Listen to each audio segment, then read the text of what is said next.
You wake up, with no memories, in a mysterious place called the Gorges of Spirits.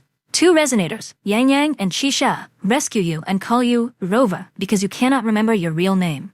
As you travel with them toward Jinzhou, they explain that the world is threatened by monsters called tacit discords, which emerge from dangerous zones known as tacit fields. Despite your amnesia, you still remember how to fight and show unusual strength. Along the way, you experience strange visions connected to Jue, the dragon-like sentinel protecting Jinzhou. This hints that your past may be tied to something much bigger than you realize. The group reunites with baizha, but they become trapped inside a newly formed tacit field. There, Rover defeats a powerful tacit discord and does something extraordinary, absorbing its echo directly into their body, something believed to be impossible. This shocks everyone because legends say only an ancient, godlike figure could do such a thing. The event makes Rover seem even more mysterious. Soon after, a citywide message appears from Jinshi, the magistrate of Jinzhou. She reveals that she has been waiting for Rover's arrival and personally invites them to the city. As Rover travels toward Jinzhou, baizha warns that the mysterious echo absorption ability could carry hidden risks and recommends a full examination. While testing Rover's powers, the group discovers that the terminal can absorb echoes, revealing another clue about Rover's unique nature. Just before reaching the city, a mysterious voice calls Rover a seed of fate, hinting at a destiny yet to be uncovered. Arriving in Jinzhou, the companions split up. Lingyang handles official paperwork, baizha prepares a medical investigation, and Qixia takes Rover on a tour of the city. With unanswered questions and a strange destiny ahead, Rover's journey is only getting started. After arriving in Jinzhou, Rover discovers that the magistrate is unexpectedly absent, leaving behind a series of mysterious tokens and a promise to return in 3 days. Her bodyguard, Sunhua, reveals that Rover shares the same unique frequency as the magistrate, making them someone incredibly important. Together with Lingyang, Qixia, baizha, and researcher Mortefi, Rover investigates the clues. They uncover links to a deadly epidemic from 20 years ago, hidden historical records, and a puzzle-filled sundial containing secret information. At the same time, baizha's medical tests reveal that Rover can absorb powerful echoes directly into their body without suffering any consequences, a feat considered impossible. During testing, Rover experiences strange visions of a giant moon, a monstrous tacit discord, and echoes from a forgotten past. As mysterious threats continue to grow around Jinzhou, Rover's search for answers becomes more urgent than ever. The truth behind their identity and the magistrate's interest in them remains one of the biggest mysteries yet. As peace returns to Jinzhou, Rover's journey takes a darker turn. After revealing a mysterious dream of a strange girl and a battlefield beyond the city, Rover and Lingyang set out for the war-torn Norfall Barrens. Along the way, they meet Jinshin, a compassionate martial artist searching for a missing young man named Jiyan. Their journey exposes the harsh reality of war, desperate refugees, damaged defenses, wounded soldiers, and the immense sacrifices made by the Midnight Rangers. After helping Jinshin find Jiyan and witnessing the struggles of those on the front lines, Rover begins uncovering deeper secrets. Suddenly, a powerful vision strikes. Through the eyes of a tacit discord, Rover witnesses General Jiyan leading a fierce battle against overwhelming enemies and glimpses a mysterious woman in red tied to the conflict.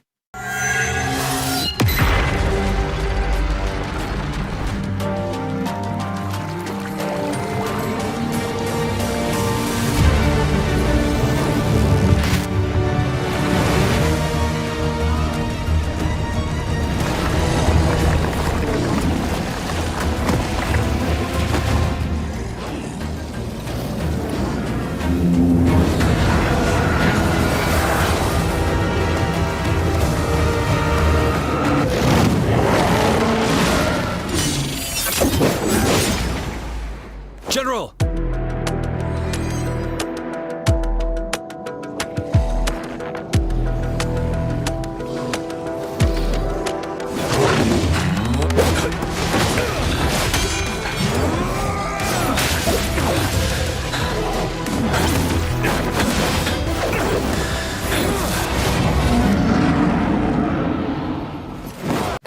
Before we continue, if you're planning to summon Lucy and want to save some money on your top-ups, check out EnjoyGm. I've been using their platform because it's simple and convenient.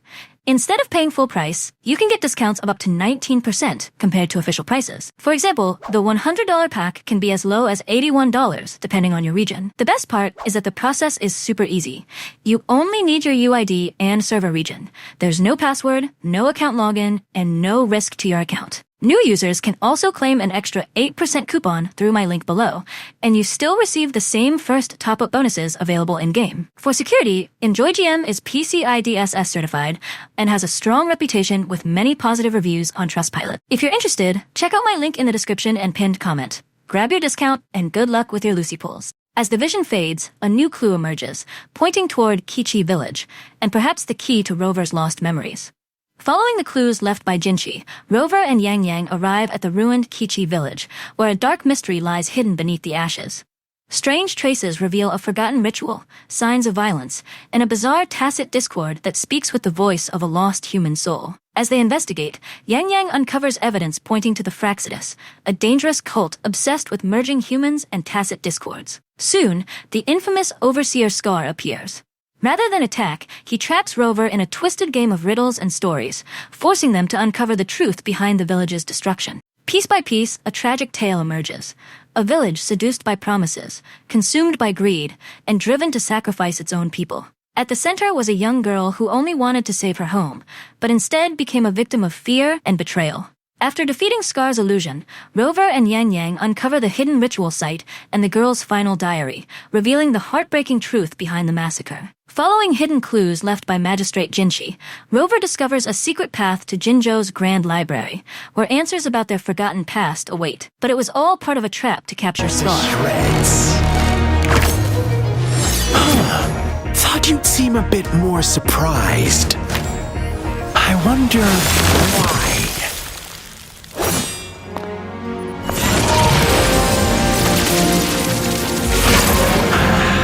So you've laid a trap for me.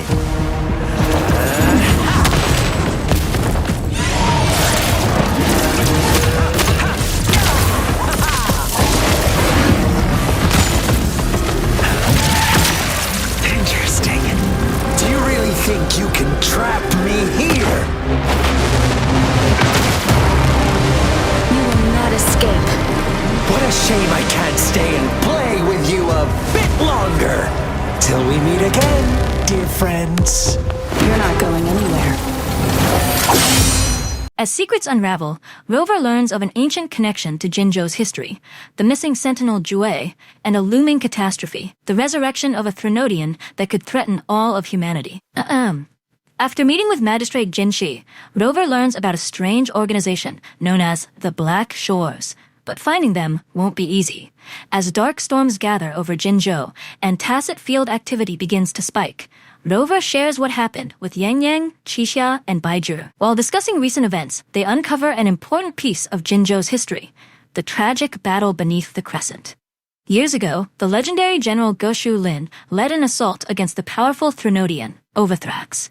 Victory seemed within reach until the mysterious retroact rain began to fall, creating terrifying illusions and throwing the battlefield into chaos. Goshu Lin sacrificed himself in a final attack and vanished, while a young soldier named Jiyan emerged as Jinzhou's new hero and future general. Back in the present, Rover reveals several clues. The Fractsidus are still active, Jiyan may hold answers, and the Black Shores have apparently been watching Rover from the shadows. Their investigation leads them to a mysterious black flower known as the Blake Bloom, the symbol of the Black Shores. Seeking answers, they meet Verena, a gifted plant expert who determines that the flower isn't natural, but a rare remnant plant created through unusual resonance energy. Using her powers, she recreates a perfect copy of the flower, giving the group a way to attract members of the organization. While following strange black petals, Rover encounters a mysterious red-haired woman named Camelia. She introduces herself as a member of the Black Shores and reveals that Rover has become a person of great interest to her organization. Though playful and unsettling, she hints that Rover possesses enormous potential and that the Black Shores have been protecting and observing them for some time. Later, another pair of Black Shores operatives finally reveal themselves, the information broker Alto and the energetic Encore. Instead of fighting, they offer Rover a deal. Help recover a lost resonance beacon from an abandoned Court of Savante research facility, and they'll reveal what they know about Rover's past. Inside the facility, they uncover disturbing records of forbidden experiments involving artificial retroact rain and attempts to recreate a lost ancient civilization. The researchers became obsessed with achieving a so-called divine miracle, only to create a monstrous being driven by endless hunger that ultimately consumed them. After defeating the creature and recovering the beacon, Alto finally shares the truth. The Black Shores are a global organization dedicated to monitoring the lament and preventing future disasters. More importantly, Rover learns a shocking revelation. This isn't the first time they've awakened. The last time Rover emerged, it happened at the Black Shores themselves. Before more questions can be answered, disaster strikes. The real retroact rain begins to fall. At the same moment, Lingyang urgently contacts Rover with terrifying news. Jinzhou is under attack by a massive tacit discord outbreak. And as dark clouds gather over the Norfall Barrens, General Jiyan prepares for a battle that may decide the fate of Jinzhou once again. As strange rain begins falling upward across Jinzhou, General Jiyan investigates disturbing visions caused by the retroact rain. The rain resurrects painful memories of a disastrous battle 3 years ago. While preparing for another looming catastrophe, Jiyan confronts the lingering ideals of his former commander, Geshu Lin, who believed victory was worth any sacrifice. Meanwhile, Rover and allies learn that the ancient Threnodian of war, Overthrax, is awakening once again. As the moon transforms into the ominous void plenilune, waves of tacit discords attack Jinzhou. Guided by prophecy, Rover joins Jiyan, Lingyang, and the Midnight Rangers in a desperate mission to stop the Threnodian before it regains full strength. After battling through endless enemies, securing the powerful disruptor weapon, and pushing deep into enemy territory, the heroes confront Overthrax within a colossal statue forged from countless weapons. In a fierce final battle, Rover and Jiyan defeat the Threnodian's manifestations, forcing the ancient embodiment of war to retreat.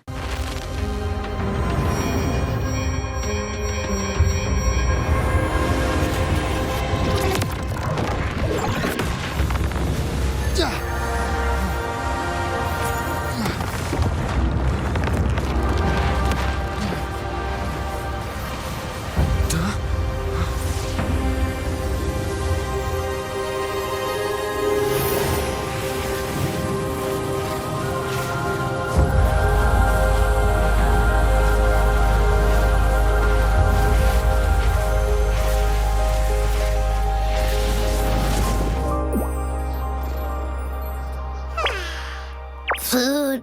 I want food. Huh?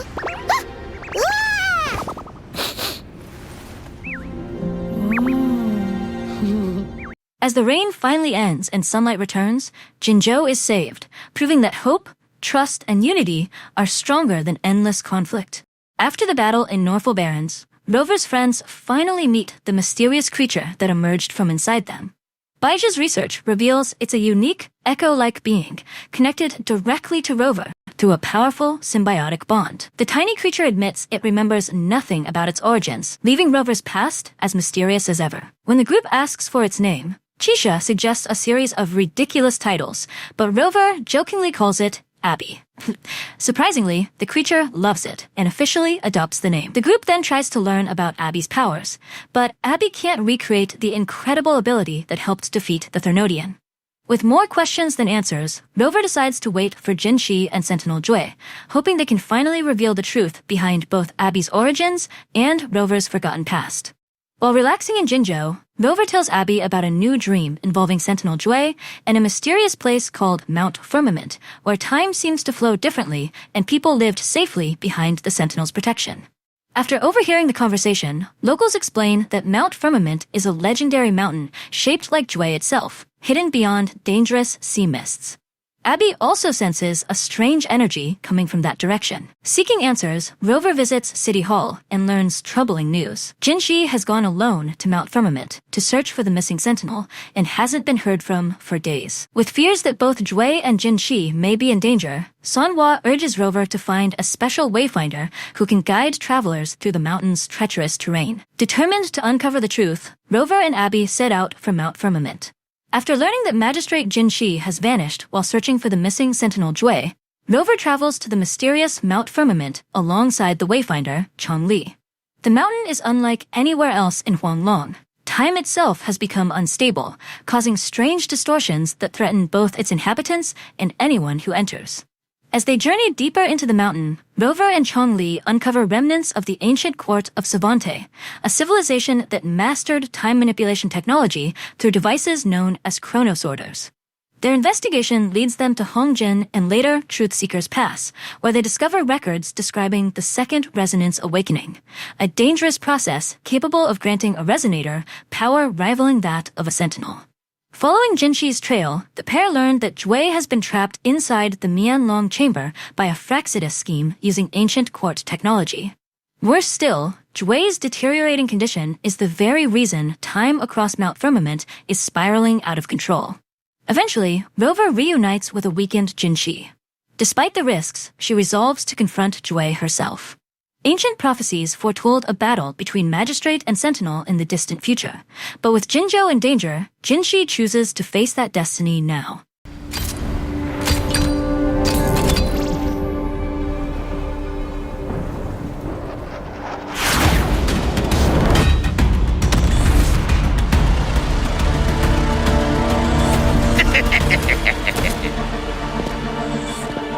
How rude. This is not how we greet people here. Allow me to demonstrate the proper etiquette.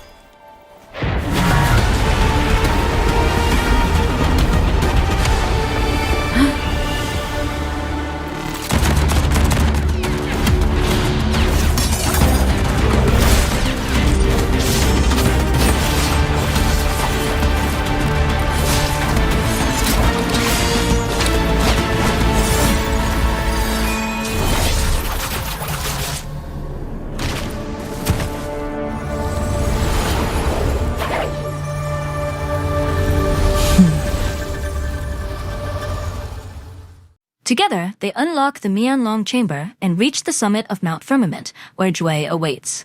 After a climactic confrontation, Jinshi awakens a new power and succeeds in restoring balance. Time across Mount Firmament returns to normal, saving both the mountain and Jinzhou from disaster. In the aftermath, Jue reveals a shocking truth to Rover. Long ago, Rover was Jue's master and helped establish Jinzhou itself. However, even the ancient sentinel cannot identify Abby's true nature, directing Rover toward the mysterious Black Shores for answers. Meanwhile, the Fractsidus quietly celebrate. Their true goal was never the mountain itself, but the knowledge gained from Jinshi's awakening. After receiving word from Yangang about a bloom bearer from the Black Shores in the port city of Guishu, Rover sets out in search of answers about their true identity. Upon arriving, they meet Yohu and then Nia, a bloom bearer who immediately recognizes Rover. Nia warns that a dangerous abnormal frequency has appeared in Guishu, one powerful enough to potentially trigger another lament if left unchecked. Following the frequency's trail, Rover discovers the bodies of several Black Shores members who died under mysterious circumstances. There, they encounter a strange bloom bearer named Hoda. Although Hoda claims to know the truth about Rover's past, she refuses to reveal it directly, and instead points Rover toward a clue connected to an ancient artifact from Mount Firmament. The investigation eventually leads Rover into a sonorosphere and toward memories tied to their forgotten origins. Along the way, they reunite with Alto, who suspects the mysterious blue figure Rover glimpsed is none other than the Shorekeeper, a legendary figure of the Black Shores. The abnormal frequency is uploaded into the Tethi system for analysis, but strange events soon begin unfolding throughout the Black Shores. Earthquakes shake the facility, mysterious anomalies appear, and even the organization's leaders know nothing about Hoda's identity. As Rover explores the Black Shores, robots and ancient systems begin recognizing them as someone far more important than they remember. Fragments of forgotten history reveal that Rover is not merely a traveler, but the founder of the Black Shores itself, a legendary figure known as the Astral Modulator, the shepherd of civilizations, and the mastermind behind the organization's creation. Eventually, the Shorekeeper appears in person and confirms much of the truth. During Rover's absence, she and the Tethi system maintained the Black Shores while waiting for their return. She also reveals that she secretly saved Rover and their companions in Guishu. Together, they investigate a growing crisis centered around the Necrostar, a dangerous phenomenon tied to the lament and the Tethi system's attempts to predict and combat future catastrophes. As Rover journeys through the Black Shore's hidden star-filled depths, they witness the Shorekeeper's sacrifices. For decades, she has endured countless simulations and disasters, allowing the Tethi system to study the lament. Bound by duty, she devoted her existence to protecting both Rover and humanity, while quietly waiting for the day they would return. The truth behind Hoda is eventually revealed as part of a tragic future connected to Guishu's destruction. Meanwhile, the Tethi system itself turns against Rover, believing that sacrificing the shorekeeper and preserving its calculations is the only path to humanity's survival. It traps Rover within simulations of possible futures, an endless ice age, civilization-ending disasters, and complete societal reconstruction, in an attempt to stop them. Refusing to abandon the shorekeeper, Rover challenges the Tethi system and ultimately prevails. Together, Rover and the shorekeeper return to reality on the shores where their reunion first began. Program copy. Core computation unit installation in progress. Target confirmed. Chip stored.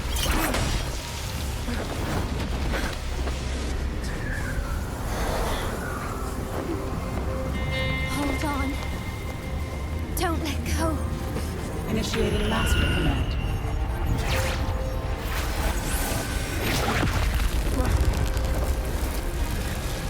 No. No. Let go! Now! No. Your journey will not end here.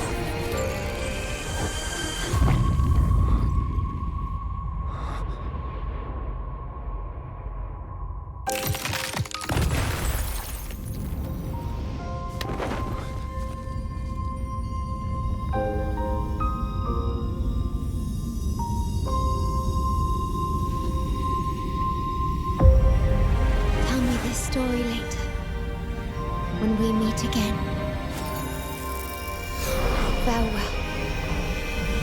Backup plan enabled. Execute formatting. Target. Shorekeeper.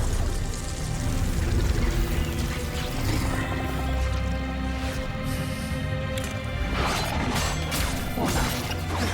37%. Formatting. 62%. Formatting. 85%.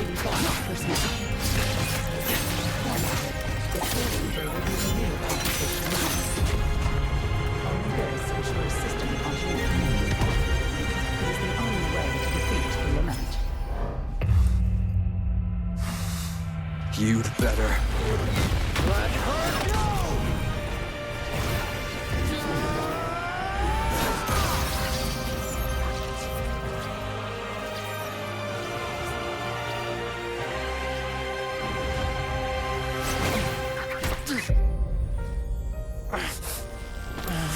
I will not leave anyone behind!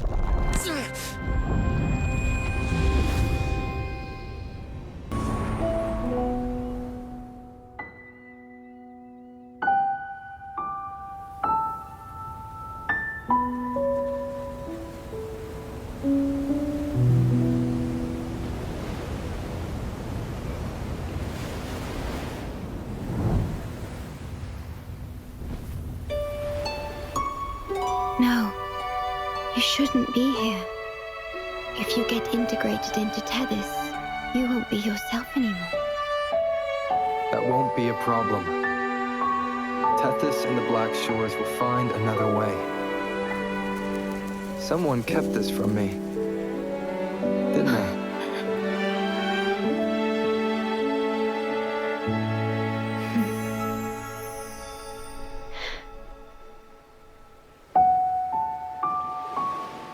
That sounds familiar. I feel like I heard it before. A long time ago, you taught me how to play it. I see. But I have no memory of it. I'll teach you. Just like you did for me before.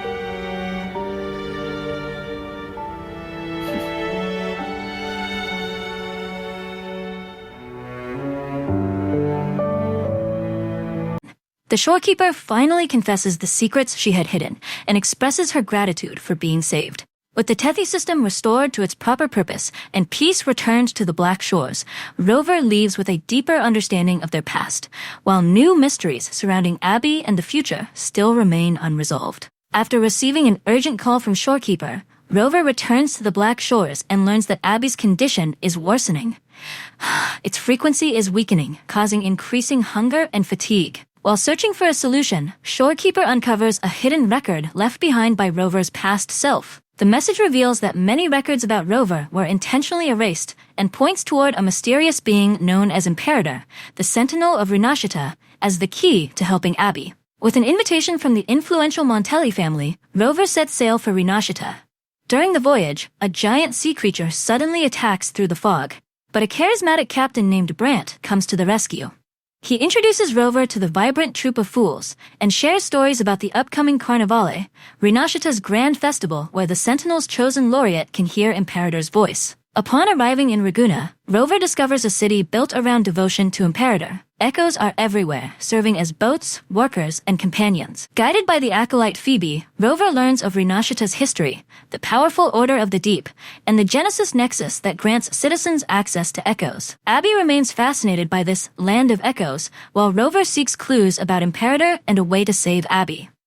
After meeting the Montelli family's representative Zani, Rover enjoys a meal in the city. Suddenly, an Echo performance spirals out of control. A rogue Vitrium dancer attacks, and Rover hears a mysterious voice claiming to be Imperator. The voice pleads for help, speaking of the lost, and asking Rover, the Arbiter, to aid them. The strange message raises troubling questions. Why would a Sentinel need help, and what exactly is happening behind Renecita's perfect facade? Determined to uncover the truth, Rover begins investigating the rogue Echo. Clues point toward powerful noble families, hidden political conflicts, and a growing mystery surrounding the Sentinel itself. As Carnivale approaches, what seemed like a festive journey to help Abby quickly becomes a deeper investigation into Renecita's secrets, the fate of Imperator, and the true meaning behind the lost. After the Carnivale rehearsal attack, Rover and Zani investigate clues pointing to a nobleman named Gilberto of the Phasalia family. Their search leads them to Whisperwind Haven, where echoes have mysteriously vanished and become corrupted. With help from the playwright Cristoforo and priestess Phoebe, they uncover strange flowers linked to a powerful outside force. Tracking Gilberto down, they discover he's serving a mysterious entity called the Lord of Tides and Riddles, and using corrupted flowers to transform echoes into dangerous, tacit discords. After defeating him, the group learns of a larger plot involving Lorelei, a legendary being who controls the Sea of Clouds. The conspirators intend to use her power to engulf Ragunna in disaster. Rover journeys to the Nimbus Sanctum, frees Lorelei from a nightmare caused by masked Fractsidus cultists, and learns shocking truths. The Sentinel can no longer directly guide Renecita. The Order may be hiding secrets, and a mysterious figure known as the Conductor is manipulating events from the shadows. Returning to Ragunna, Rover allies with Carlotta Montelli, who exposes traitors within her own family working with the Fractsidus. Together, they uncover evidence of a conspiracy threatening the upcoming Carnivale and begin searching for the hidden truth behind the Sentinel, the Order, and Renecita's forgotten history. Keep it safe. I'll handle the rest.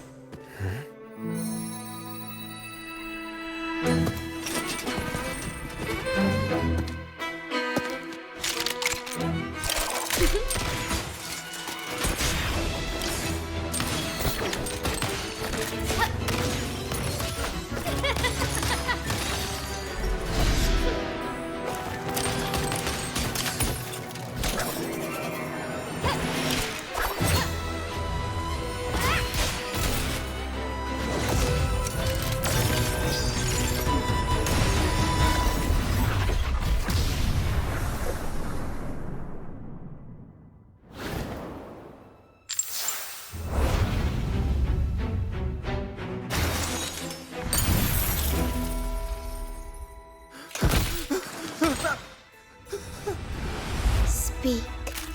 Who gave you the order?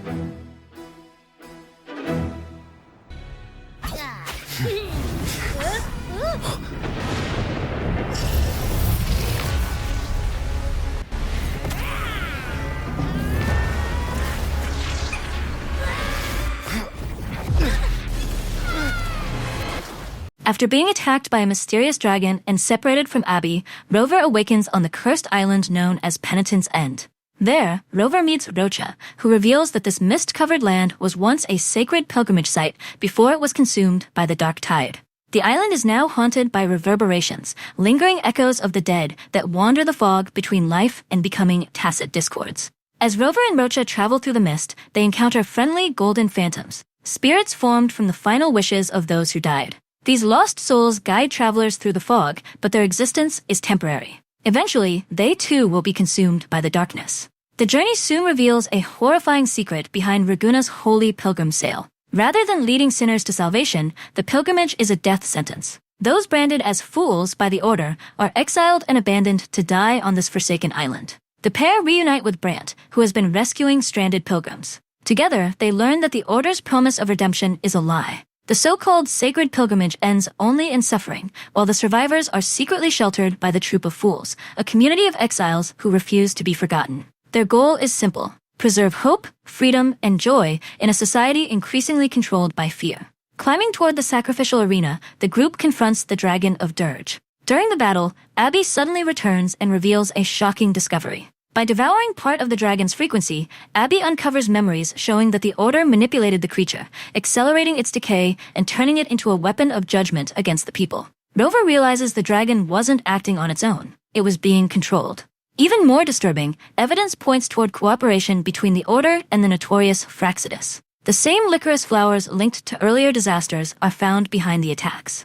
The rogue dragon, the sea monster Cetus, and the strange echo incidents all appear connected to a larger conspiracy aimed at sabotaging the upcoming Carnivale. At the hidden base of the Troop of Fools, Rover meets Bartolino, a former Carnivale champion who was banished simply for challenging authority. Through conversations with the troop, Rover learns that many exiles were punished for trivial reasons, asking questions, creating art, composing music, or simply refusing to conform. Yet, despite their suffering, they continue performing plays and preserving stories that celebrate freedom and humanity. Soon, Carlotta arrives with critical information. Together, the group pieces together the Order's plan. 10 years ago, disasters during Carnivale strengthened the Order's power. Now they intend to recreate those catastrophes using corrupted echoes, spreading mist, controlling monsters, and manipulating public fear. Their ultimate goal appears to be maintaining authority by presenting themselves as the city's saviors. To stop them, Rover allies with the Troop of Fools and the Montelli family. Their plan is bold: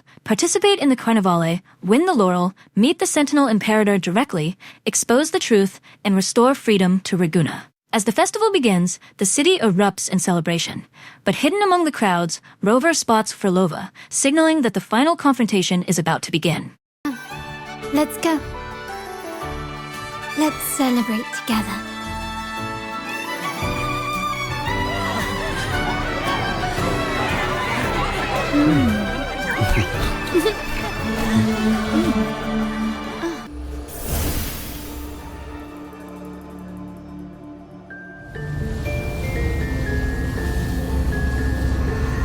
The stage is set, and the curtain rises.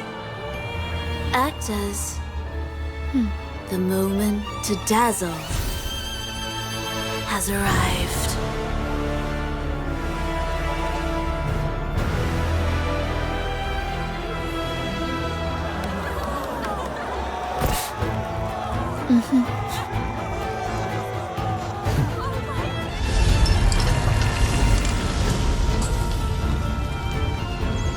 The magic is ready to unfold.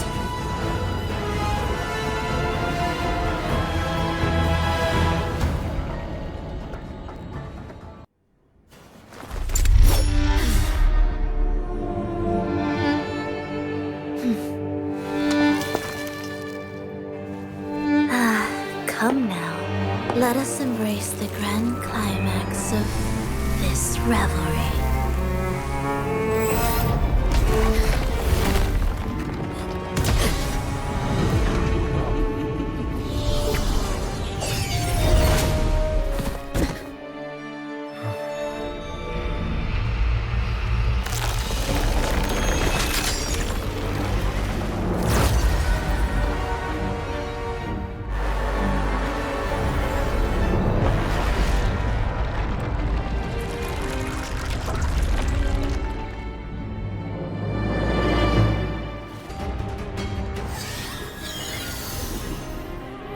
Defy destiny, mock both life and death, and rise beyond good and evil. Abandon all doubt and grasp at unreachable hopes. Now, hear the third and final prophecy. Pleasure born violence shall end in violence.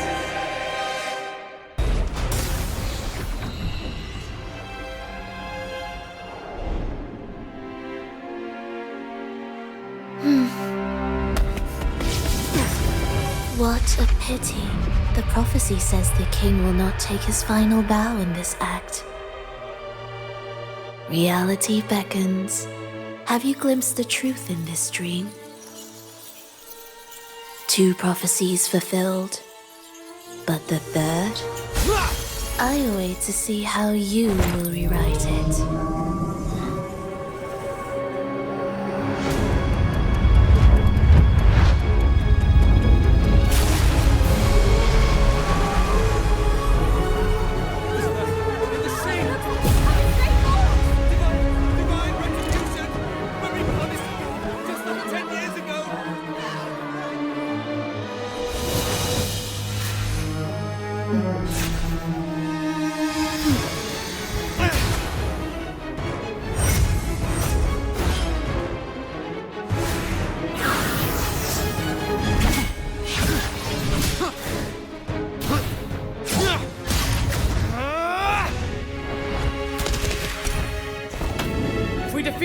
We can set the Cetus free! We'll give this performance the perfect finale!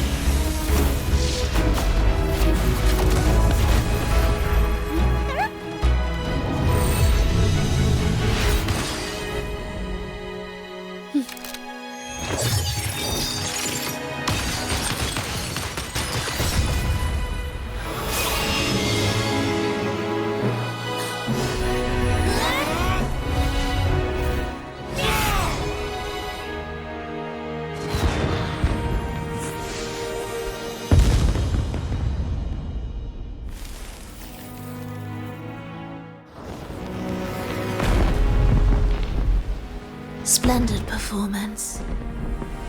It's almost time for the final bow, but the symphony between us has only just begun its overture.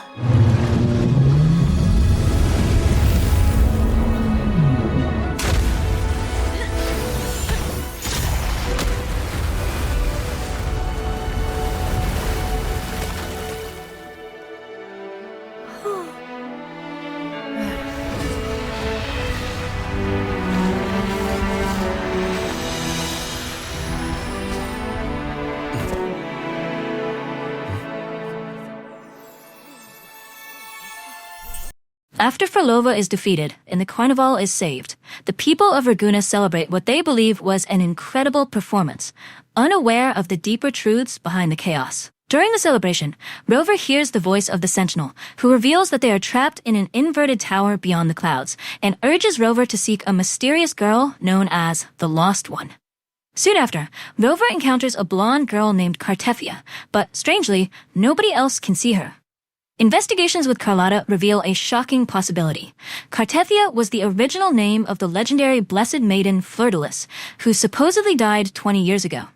The mystery deepens when Rover meets Primus Fenrico. He claims Fleur-de-Lis was never the Sentinel's chosen maiden at all, but instead the resonator of the Threnodian, the Sentinel's ancient enemy. Yet, Fenrico's story conflicts with everything Rover has learned so far. Meanwhile, Phrolova and the enigmatic playwright Cristoforo watch from the shadows. Phrolova confirms that Rover's journey is triggering events tied to a possible second resonance awakening, and wonders whether the Blessed Maiden belonged to the Sentinel, the Threnodian, or both. As new secrets emerge, it becomes clear that the Carnival was only the beginning, and the true battle for Renecita's fate has just begun. After learning about the mysterious inverted tower, Rover meets the bard Chacona, whose resonance allows people to relive memories. Through her power, Rover reconnects with Cartefia, the Blessed Maiden. Cartefia reveals that she has lost much of her memory and doesn't even know whether she is the resonator of the Sentinel or the Threnodian. She points Rover toward the Sonorosphere, where the truth awaits. Rover is then invited to meet Cantarella, leader of the Phasalia family.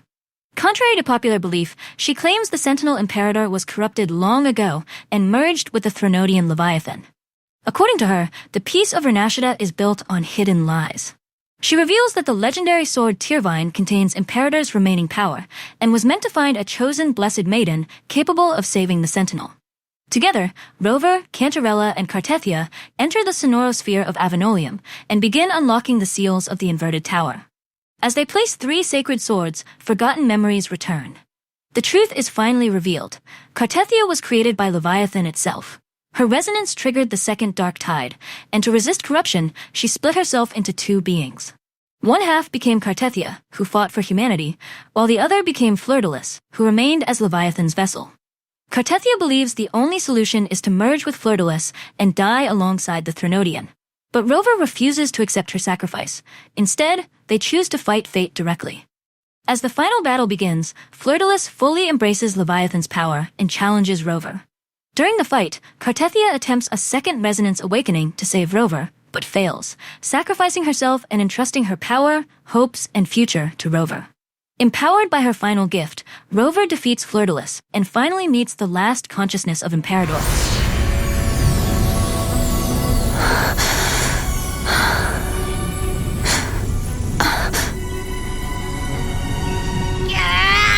I can't hold it any longer!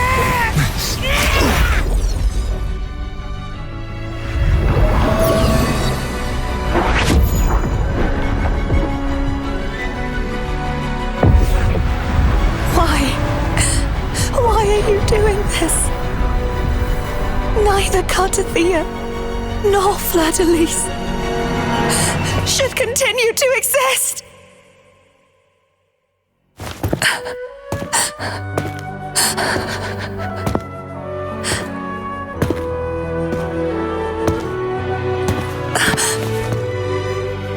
Don't go.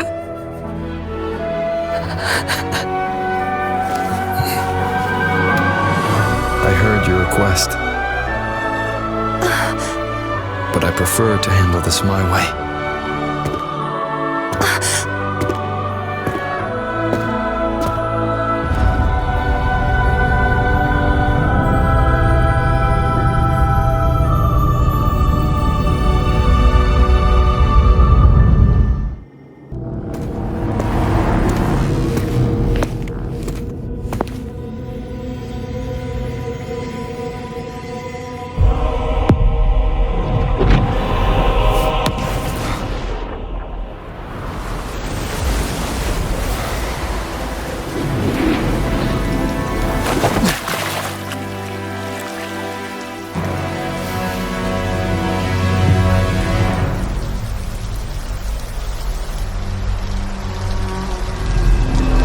Come to me,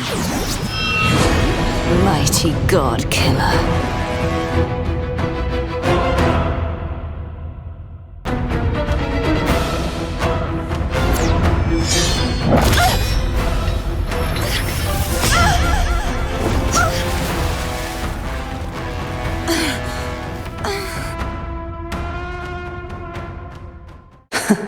You would betray yourself.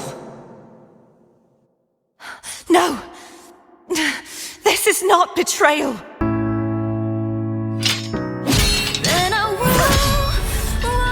Imperators? No. Your own power. Useless. As long as I can save the person in front of me, I am not useless! There's no turning back. No retreat.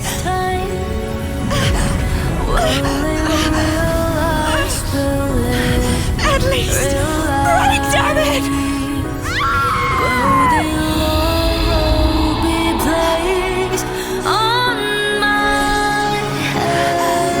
One day we shall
We'll find it together.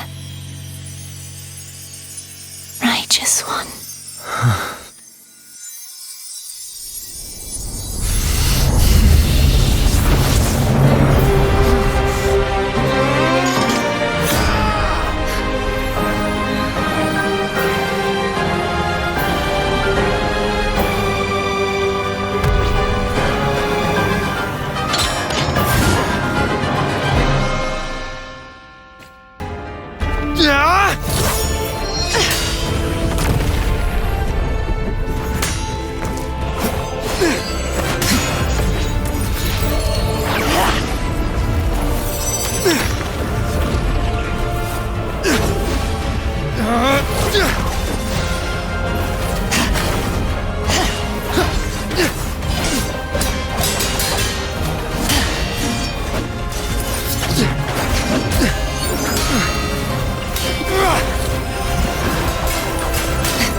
Frequency in her body is already...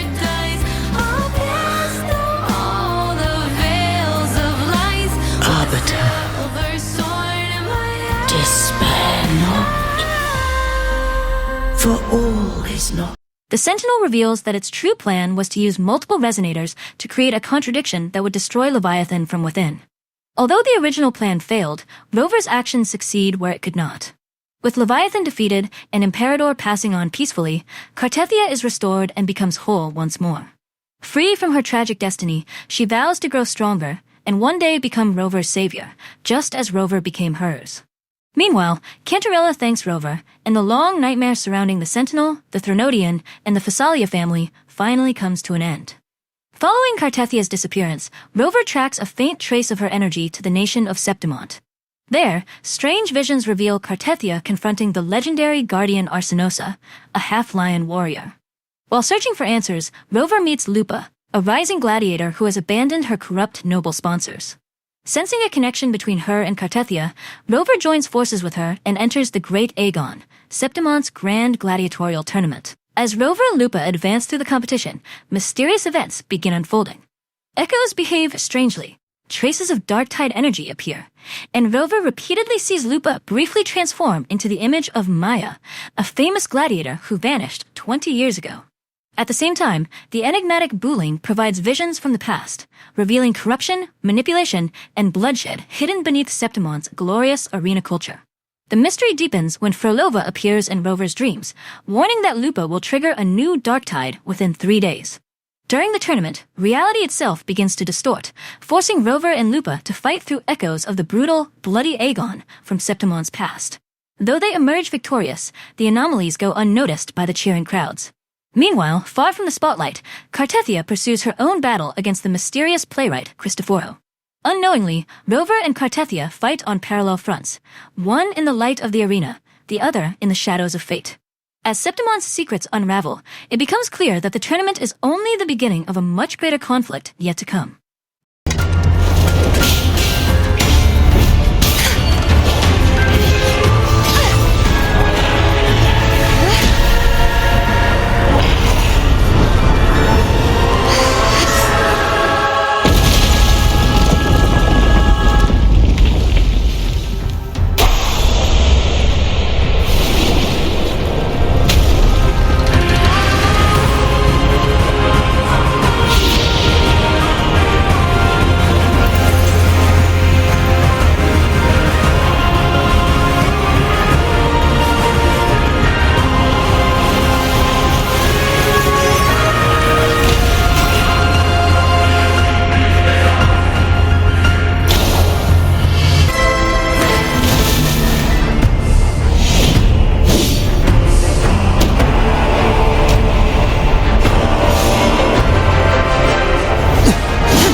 Receiving the blessing of the Guardian Arsenosa, Rover and Lupa travel to the Veil of Glory, where the strange energy affecting Septimont originates. Piecing together clues involving Cartethia, Maya, Leviathan, and the Dark Tide, Rover realizes that Leviathan is attempting to corrupt Lupa just as it once influenced Maya. When Rover touches the legendary hero Tercules' sword, Cartethia's voice suddenly echoes across the land, and reality collapses into another anomaly. Within this twisted realm, Lupa loses control to Leviathan, but eventually regains herself.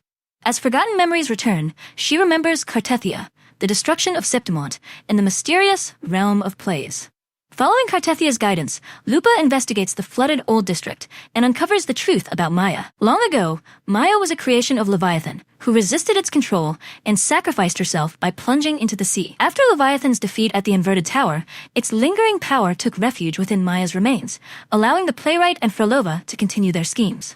Deep beneath Septimont, Lupa confronts the Lady of the Sea, the corrupted remains of Maya twisted by Leviathan's influence. Armed with the hopes of Rover, Cartethia, and Maya herself, Lupa overcomes her doubts and defeats the monster.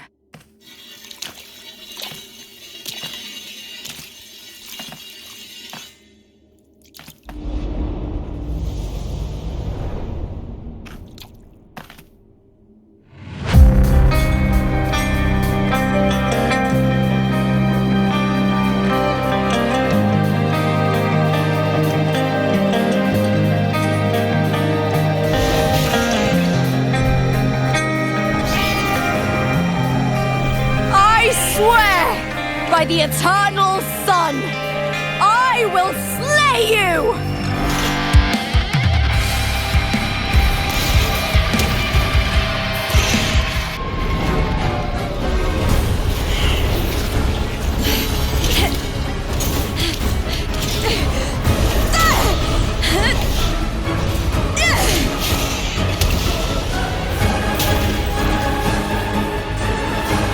Greatness has no summit, and victory is never the final word. Cloud! Pitiful! Cry! Love!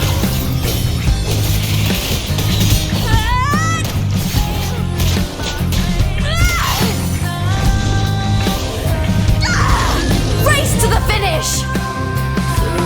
To face death with the crown of glory! By my will! Let this light burn in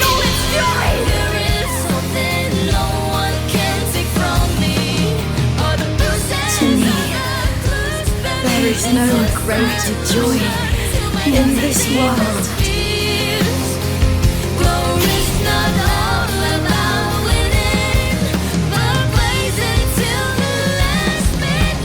What a shame. Seems the play I've written isn't well received.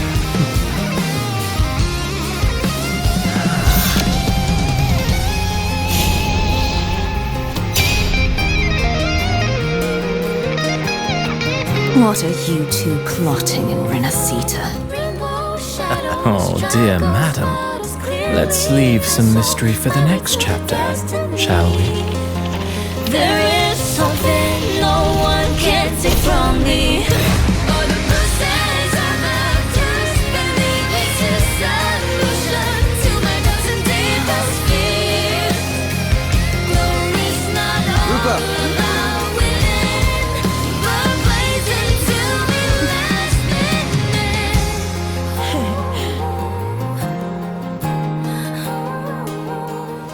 Reunited at last, Rover, Cartethia, and Lupa compare everything they have learned. They discover a final message left behind by Imperator before its merger with Leviathan, pointing toward new hunting grounds in Septimont. Though another storm is approaching, the heroes finally earn a brief moment of peace while honoring the legacy of Maya and the countless warriors who came before them. After learning that remnants of Leviathan still exist, Rover sets out to investigate, but is betrayed by Fenrico and thrown into the sea. Saved by a wounded Phrolova, Rover reluctantly forms an alliance with her to recover the Threnodians' residual power before the Order can seize it. As they journey through the mysterious Lost Beyond, Rover witnesses Frolova's true nature.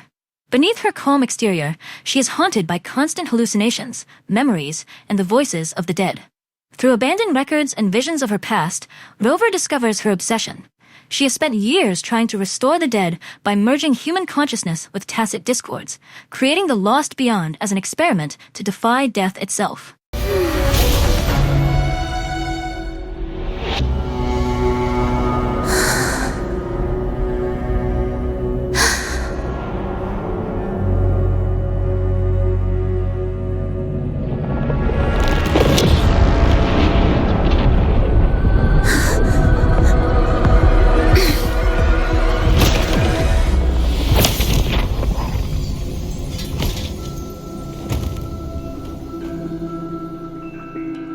Oh, sinful dream, why do you disturb this tranquil slumber?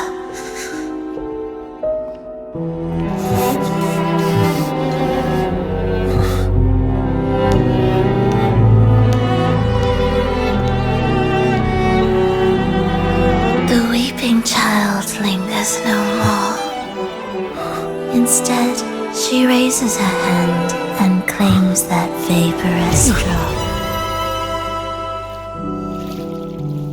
While exploring the depths, Rover uncovers the truth behind Phrolova's actions throughout Renecita. The Fractsidus, the Order, and Leviathan all manipulated events for their own goals, while Phrolova used Rover to advance a story that would help reclaim the Threnodians' power. Yet despite her deception, Rover also sees glimpses of the loneliness, grief, and failures that drove her down this path.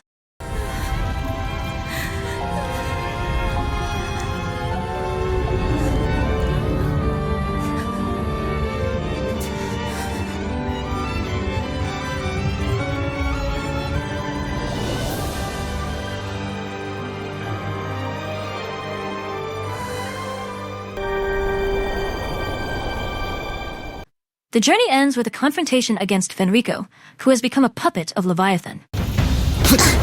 I am the first, yet shall be the servant of all. Is that the Dark Tide?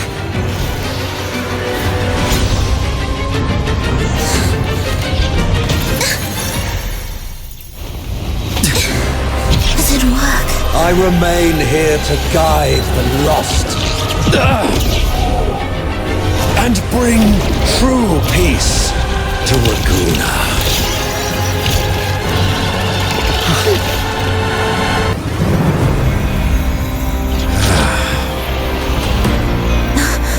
The gem's power grows.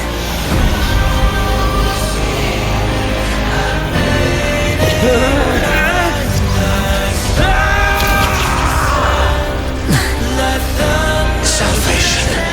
The ascension and unity. This will be the one true path.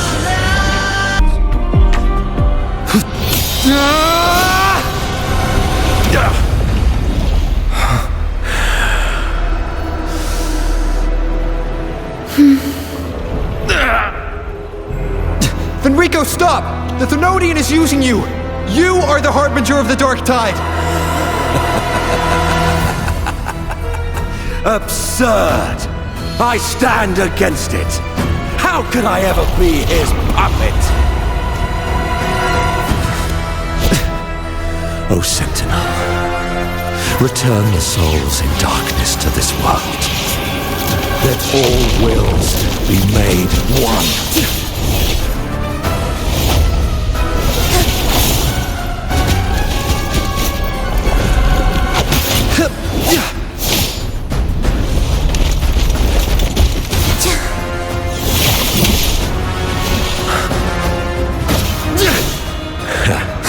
The gem is fleeing into the dark tide.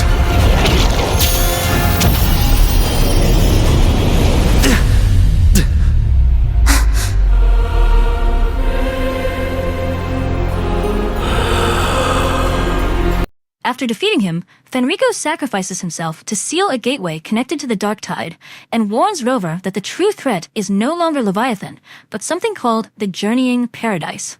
As the Thenodian's power slips away and Cristoforo escapes with the gem, Phrolova disappears into the waters below.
Come dance with me in a rosy haze of yesterday. Reverie, don't drift away, please. Keep me here in your warm embrace. I'll trade anything for you for one more day.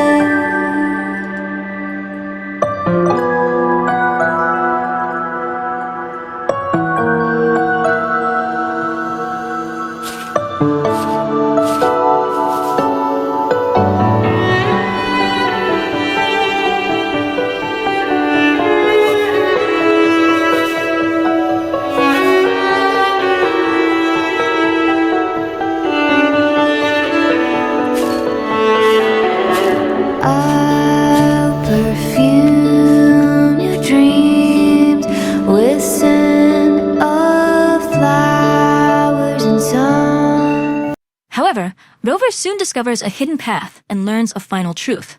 Phrolova survived. The lost beyond has completely merged with her existence, and the story between Rover and Phrolova is far from over.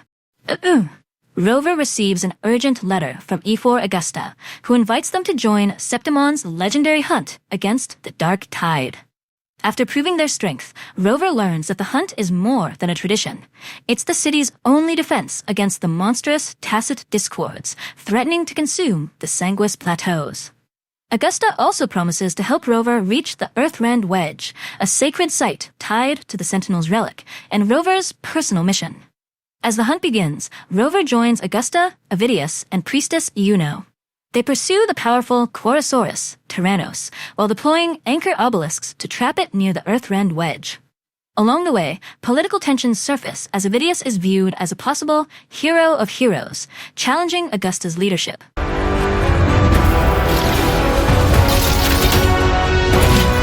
Everything is in place. It will take the bait.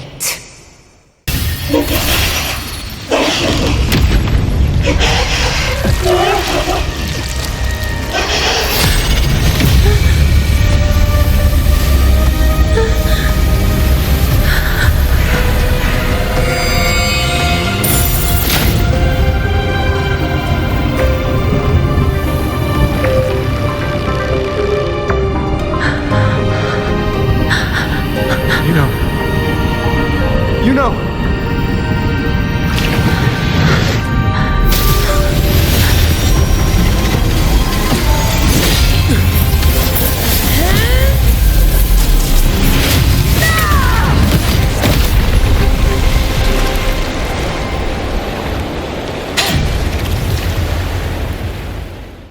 The mission soon reveals a far greater threat.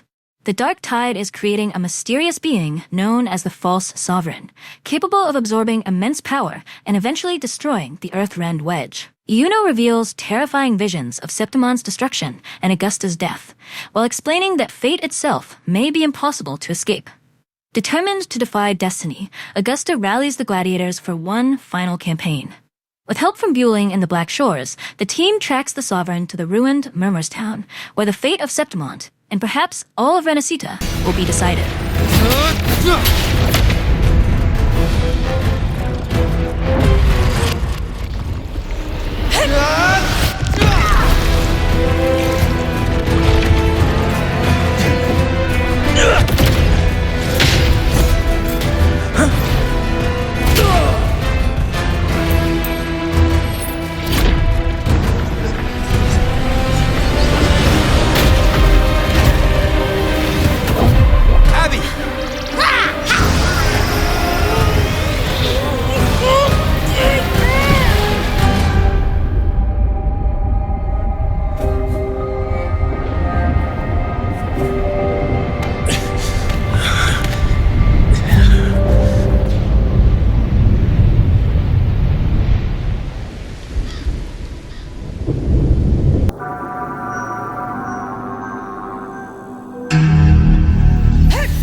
lost to the dark tide. I hear your cries. Join me in battle! Let that force divinity witness what true heroes are! What it means to wield unshakable power!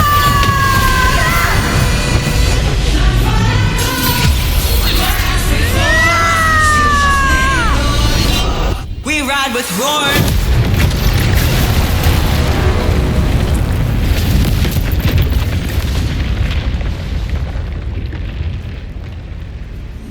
Every move of dice settled. Yet may applause greet you, heroes of Sentinel. In the storm's eye, tides of blood and sand.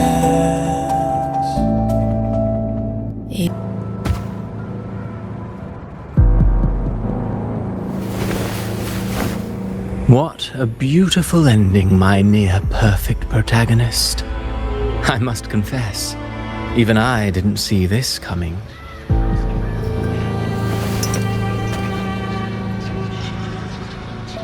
Should this be your final act? No. No, allow me this small indulgence as your creator.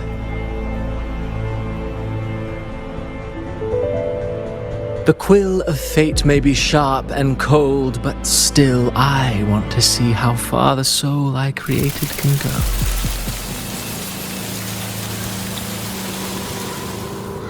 After all, it's the stories that sink deepest into the mire that stir the heart most. Don't you think? After defeating the false sovereign and saving Septimont, Rover attends a grand victory ceremony. Yet, something is terribly wrong. Although everyone celebrates the hunt's success, no one remembers Priestess Yuno. Her name, her sacrifices, even her existence have vanished from history. Only Rover and Abby still remember her.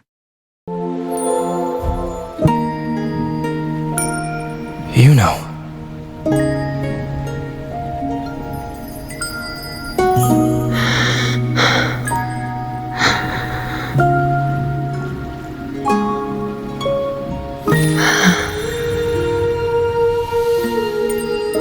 Of course. Only you would be the exception. So, you've known this all along? A death that shouldn't have happened. Traded for an unforetold victory. A fair deal. Now...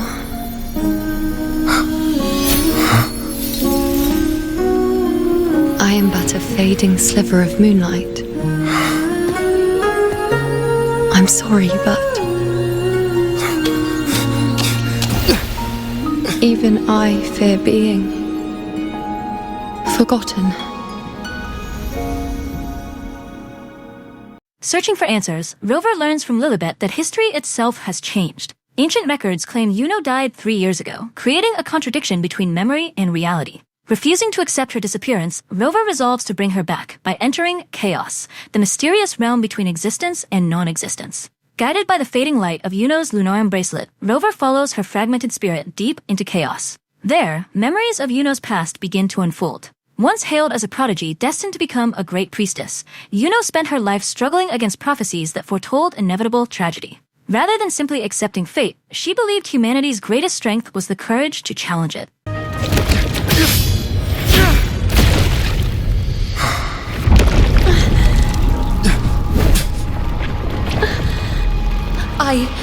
I remember now.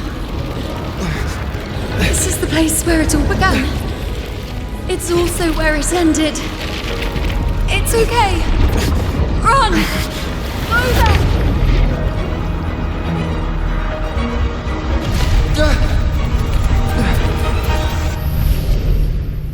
As Rover journeys deeper, each recovered memory strengthens Yuno's existence. They witness her childhood, her painful losses, her decision to become a priestess, and the moment she abandoned certainty to fight alongside the gladiators against the dark tide.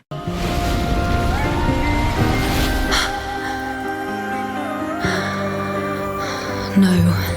Even if the unavoidable, I still have the right to refuse. The Lunaran bow has grown strong.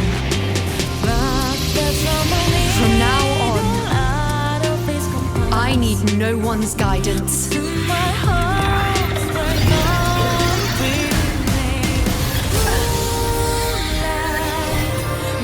wherever I choose to aim is my true destiny.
The ending you changed.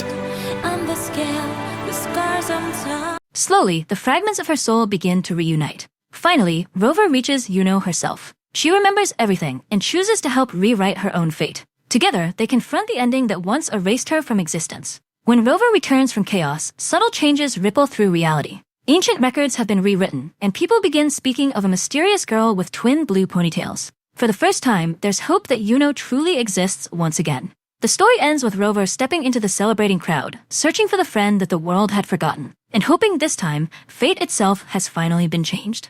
I could hear your voice from a distance. Yuno! Wasn't that it? After returning to Raguna, Rover discovers the city plagued by terrifying nightmares and mysterious visions of a place called Paradise. Soon after, Cartecha is seemingly murdered by a mysterious woman known as the Discord Slayer.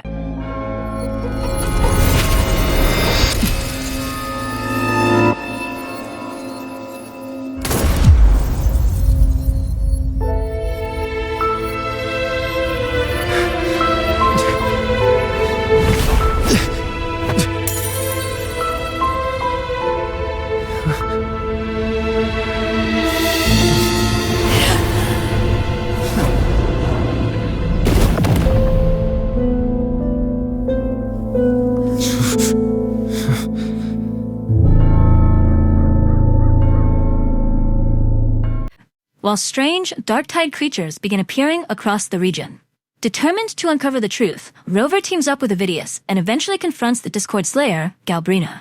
Instead of being an enemy, she reveals that Cartechia's death was part of a desperate plan to stop Leviathan, an ancient Threnodian manipulating humanity through fear and the dark tide. Together, they discover that a hidden harbinger is evolving the Tidespawn into terrifying human-like monsters.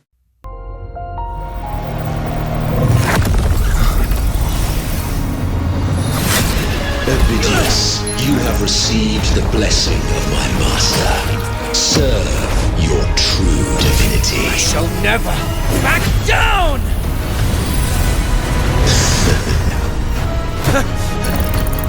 Rover, now!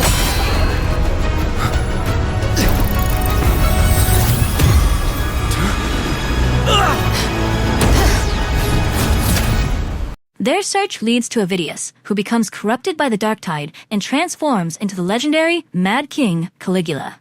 Although he struggles against his fate, Leviathan's influence overwhelms him. In his final moments, Avidius regains control, sacrifices himself to stop the spreading corruption, and entrusts his power to Galbrina, proving that fate can be defied through one's own choices. With Avidius gone and Leviathan's true plan finally exposed, Rover and Galbrina prepare for the final battle that will decide the future of Renecita.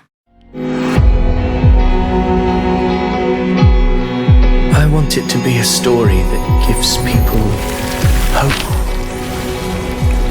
By my spear, I vow to protect my allies and crush the hearts of the evil.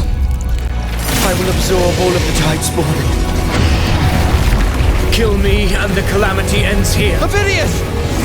There's no time! Discord Slayer, I saw your past in the tide. I know what you seek to do. Take my power and finish it. That too is my wish. I promise I will. Give me all your bitterness. We will make them pay.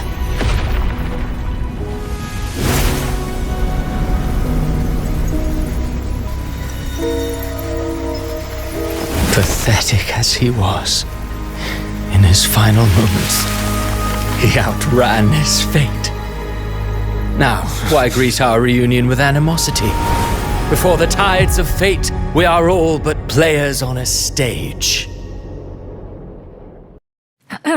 As Avidius falls, he refuses to become a pawn of the Dark Tide. Using the last of his strength, he absorbs every remaining Tidespawn into himself and asks Rover to end his life, ensuring the calamity dies with him.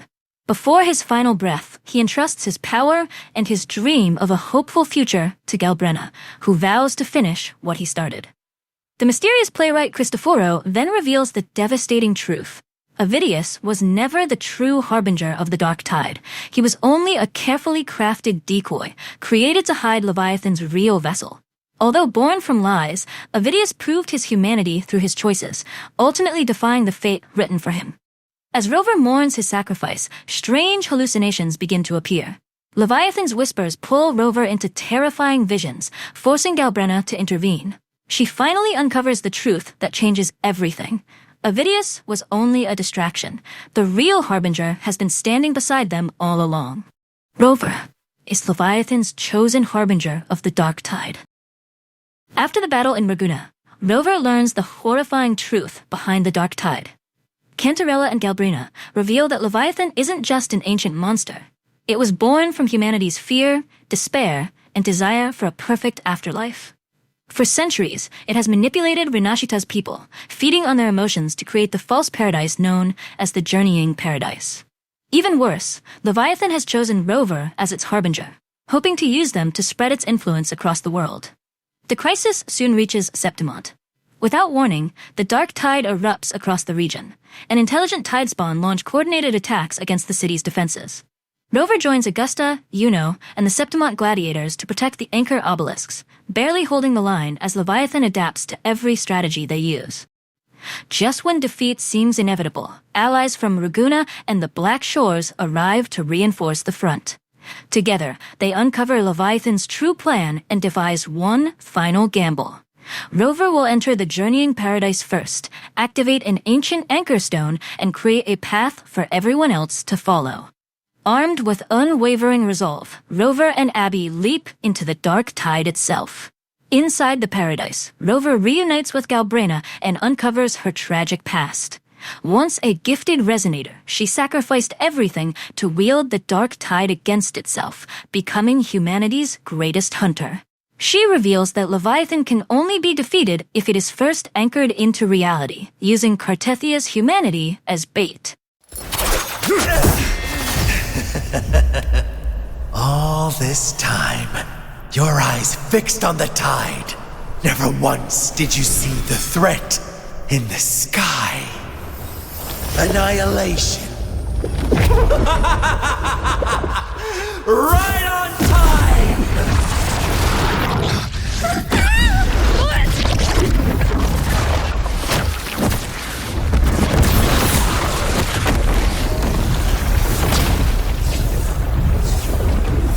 Trusting each other completely, Rover and Galbrena press deeper into the underworld toward Paradise's gates. But the Fractsidus launch their final move.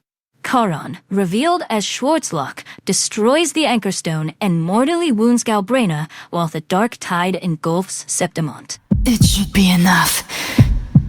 My flames could never reach you before. But now, it's time you pay for your actions.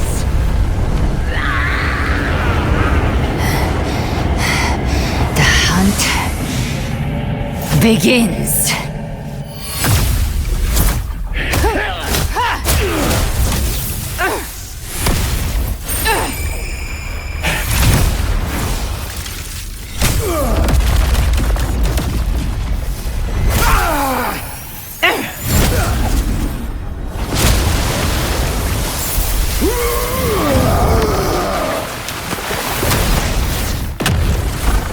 Your flames, they purify the corrupted frequencies.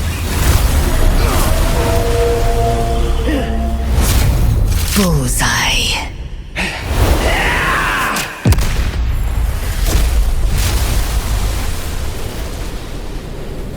May the flames light your way home. Even so, Galbraina refuses to surrender, burning her own life force to save Rover and keep hope alive. That hope becomes humanity's greatest weapon, allowing Rover's companions to reunite beyond the dark tide's illusions.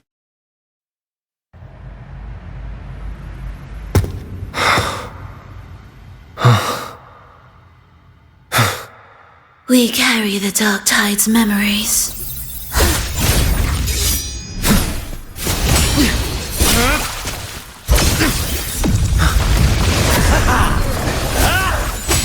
We command both light and shadow! Did you really think you could stand against us alone?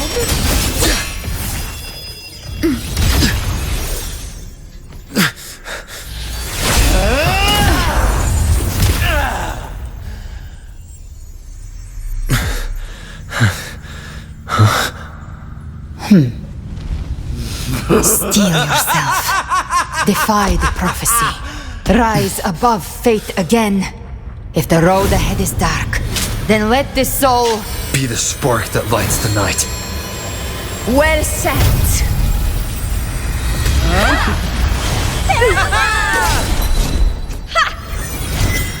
You are not alone, because we are here with you.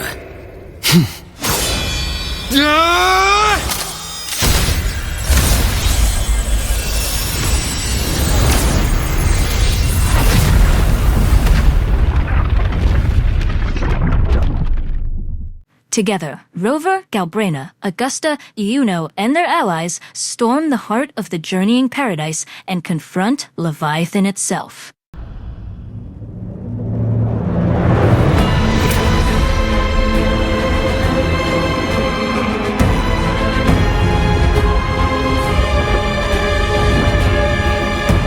It's written for the chrysalis to restore its frequencies.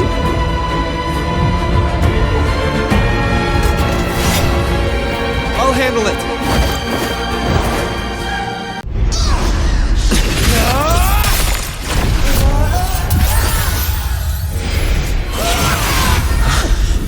Thank you, everyone. It worked. I'm back!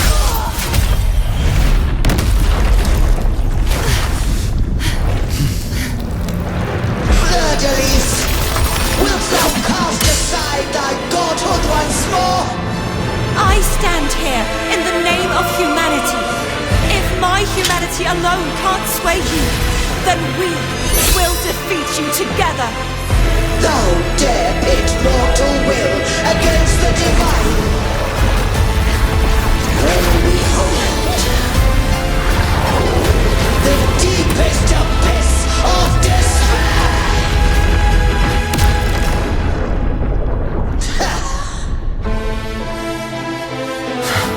People of Renecita, please hear my call. Unite with all your will.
the weight of humanity's hopes. Abraxas! Why hast thou betrayed us? It's trying to absorb the dark tide. I'll split the gem from its physical form. Time to finish this.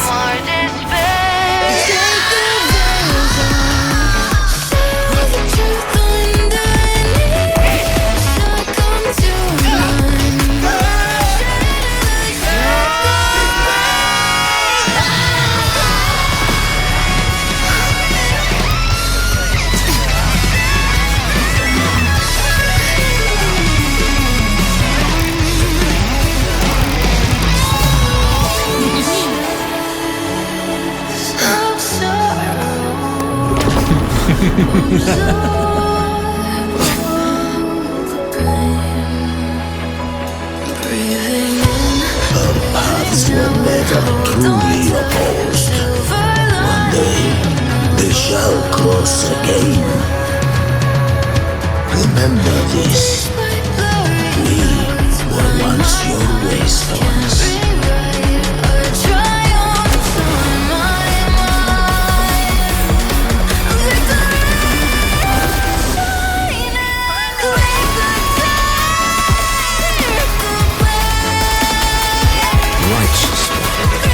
Reigns the land.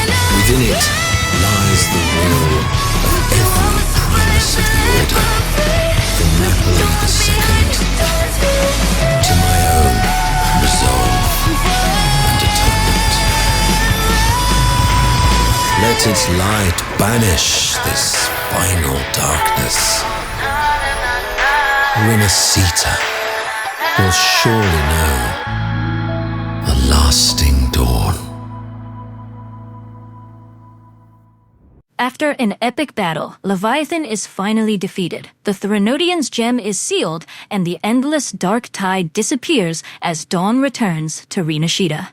Cartethia is revived. Both Reguna and Septimont begin rebuilding, and Galbraina accepts Rover's invitation to join the Black Shores.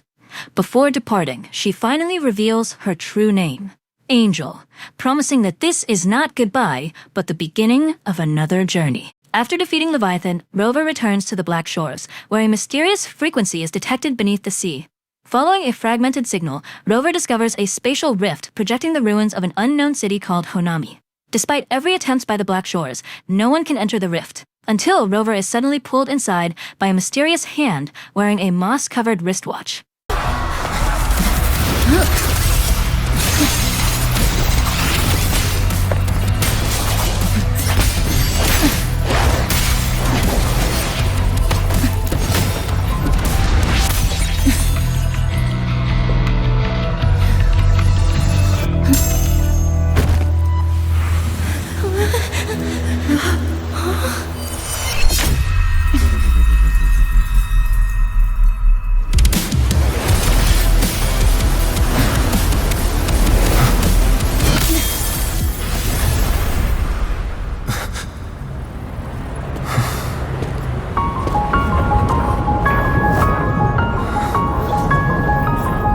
Inside, Honami appears alive, but something is terribly wrong. The citizens continue their daily routines, completely unaware that the city was destroyed decades ago by the Lament. Whenever someone realizes the truth, they simply fade away. Rover soon meets Chisa, a survivor who has spent months trapped inside an endless time loop, repeatedly reliving the city's final day. Together with Honami's strange mascot, Namipon, she has been searching for a way to escape. Chisa explains that the city has been sliced apart by unstable space and time. The only hope lies within Neon Tower, the center of the disaster. But every path leading there loops back on itself. As they search for clues, they discover records proving that the Fractsidus have secretly been experimenting on Honami, trying to control the Sonorosphere and harness the Lament for their own purposes. Their investigation also uncovers the research of Sumika, a scientist who disappeared after venturing alone into Neon Tower. Her journals reveal that time flows differently inside Honami, and that the tower is the only place connected to the outside world. Before disappearing, she intentionally reached beyond the rift, bringing Rover into Honami because she believed Rover was the key to breaking the endless loop. Now, with Sumika's clues, Chisa's determination, and Namipon's guidance, Rover begins the journey toward Neon Tower, where the truth behind Honami's destruction, and a way back home, finally awaits. As Rover and Chisa finally reach Neon Tower, the lament begins attacking their minds instead of their bodies. Chisa is forced to relive the painful memories of a lifetime spent being feared and rejected because she was a resonator. Just as she's about to give in to the illusion of a perfect life where everyone finally accepts her, Rover's voice breaks through, reminding her that the future she fought for is real. Refusing to remain trapped by the past, Chisa shatters the illusion and rejoins Rover.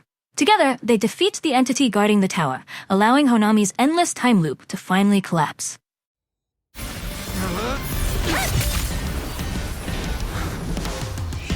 Go home now.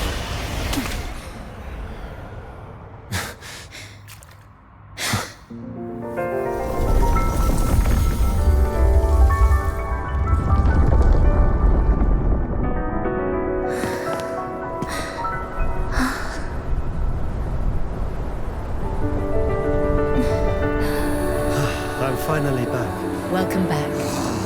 I missed the last bus. Time the clock out. I need a proper rest. Mommy, what's that? Look at this. I managed to buy the newest bread special. This is the end of this story. An ending that gently mirrors its beginning.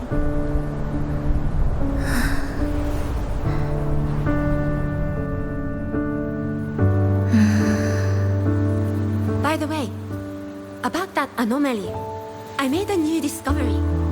Buildings closer to the tower in the center, the way the second hand moves. Ta-da! Superstar Namipon's here. Your coffee's here. Whew, it's still hot and steaming.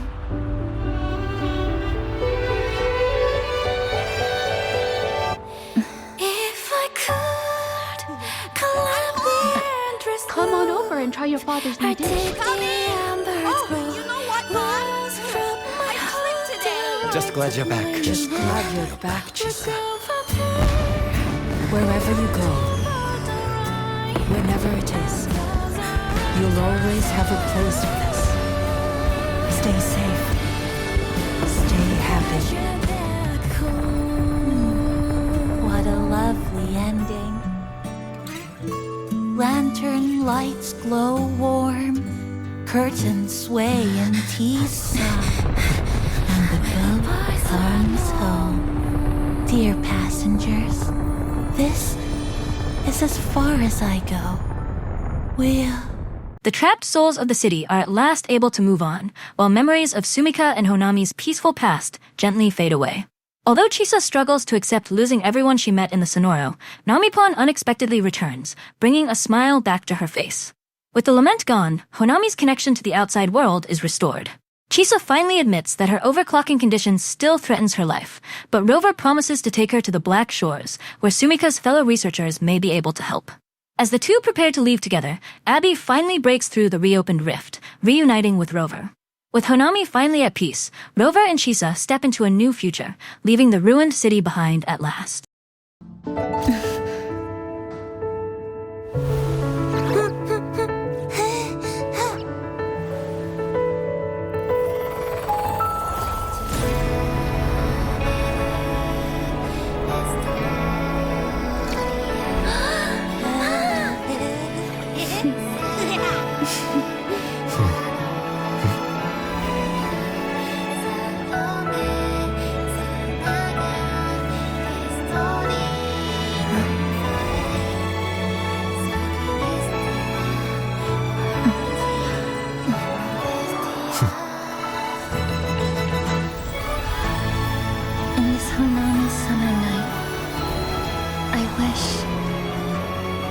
For the moments spent with friends to last forever.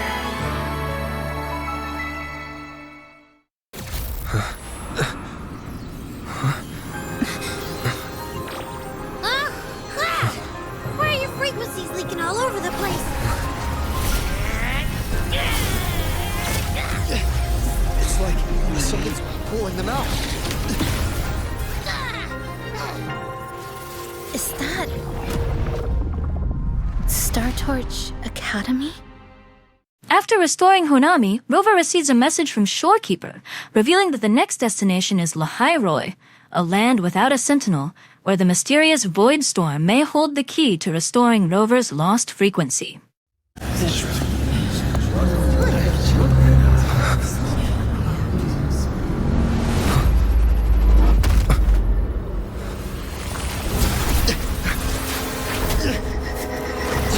My frequency.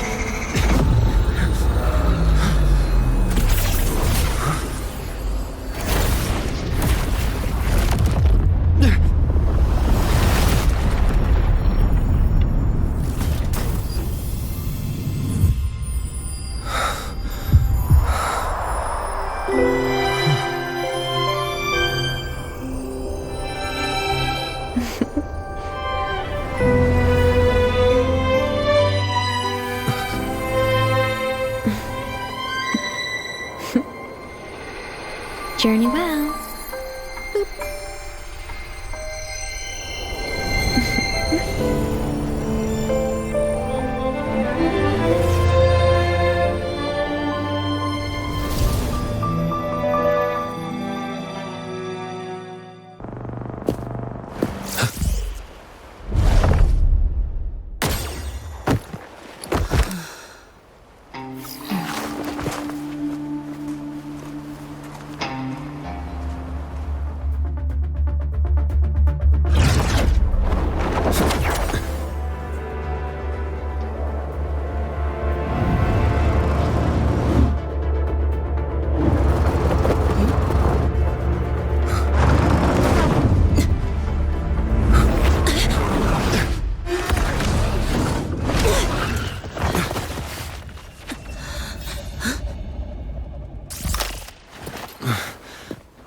Oh my gosh, I'm so sorry. You okay? Hurt anywhere? You're a Star Torch Academy student too, right? Come on, I'll get you to the infirmary. It's a void worm. We gotta get out of here.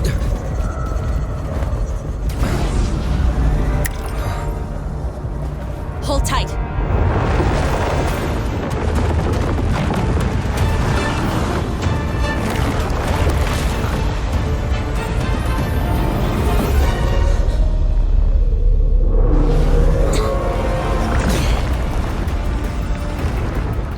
Disguised as a student at Star Torch Academy, Rover enters the region through a spatial rift, only to be attacked by a strange black hole-like entity that steals part of their frequency.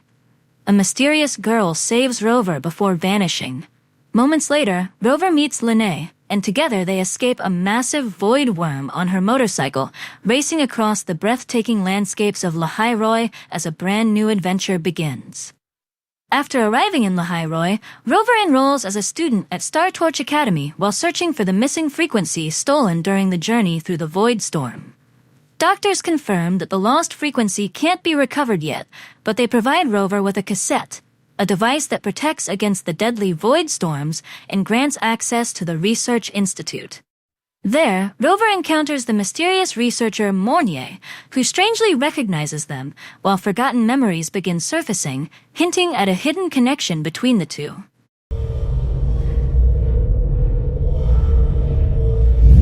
Burning protocol initiated. Resonance link confirmed. Burning in 5, 4, 3...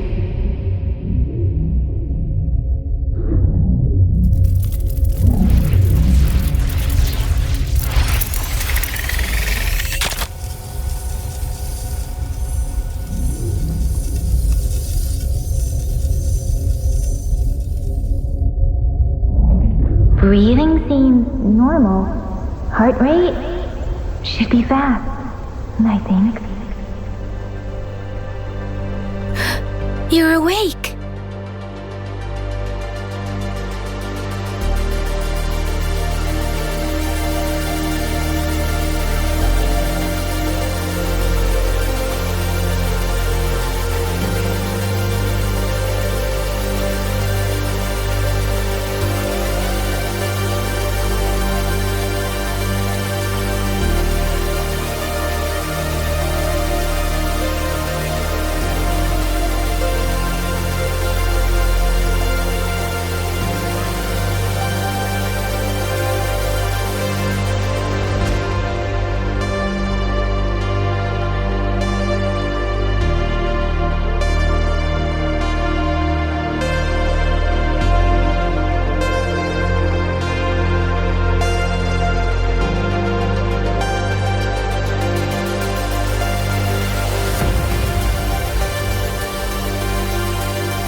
Before Rover can uncover the truth, disaster strikes. The Academy's artificial sun detector, Hyvatia, suddenly goes berserk after being corrupted by a mysterious device linked to the Void Storm. Rover rushes to stop it alongside Linne, but the incident leaves her under suspicion. Investigators question why she was at the scene, and although Rover defends her, Linne refuses to reveal the whole truth. Finally, Linne confesses her past. She isn't the real Linne at all, but a former mercenary from the New Federation who stole the identity of a dead student to escape her violent life. The real Linne had secretly been a Fractsidus spy, leaving her trapped in a conspiracy she never wanted. Together, Rover and Linne discover that the Fractsidus have infiltrated the Academy and created a device capable of amplifying Void Storm frequencies to control machines and summon void worms. As they investigate, Linne's true identity is exposed, and she's sentenced to expulsion. Before she can leave, the Fractsidus launch their attack. A colossal void worm heads straight for Star Torch Academy.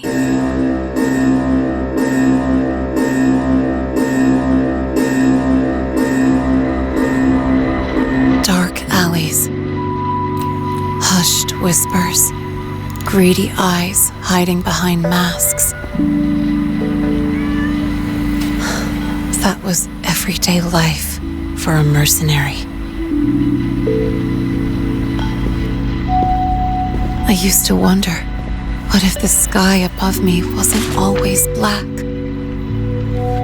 What if there really was another life I could choose? Even if the price would forever haunt me from the shadows.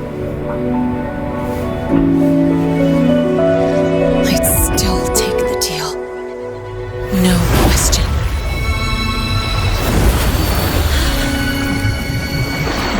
Every day at the Academy has been more than I ever let myself hope for.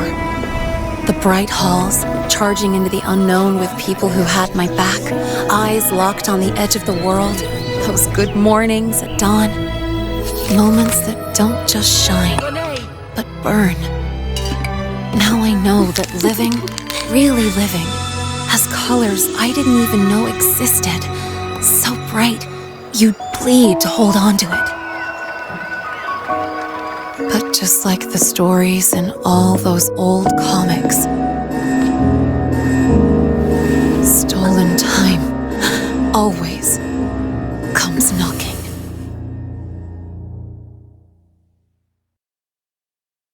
Is it really okay to run away?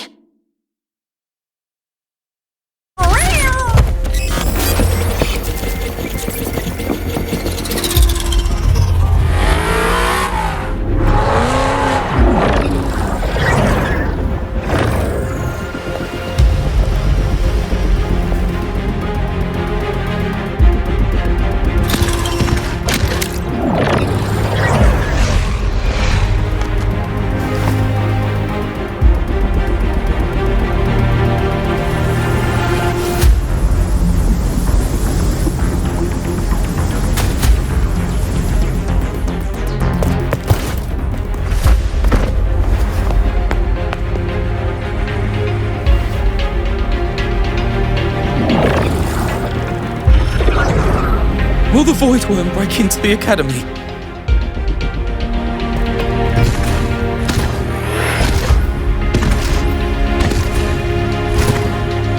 Once the void matter barrier is fully activated, this place will be safe. Don't fall behind the group. Watch your frequency levels and move quickly to the safe zone.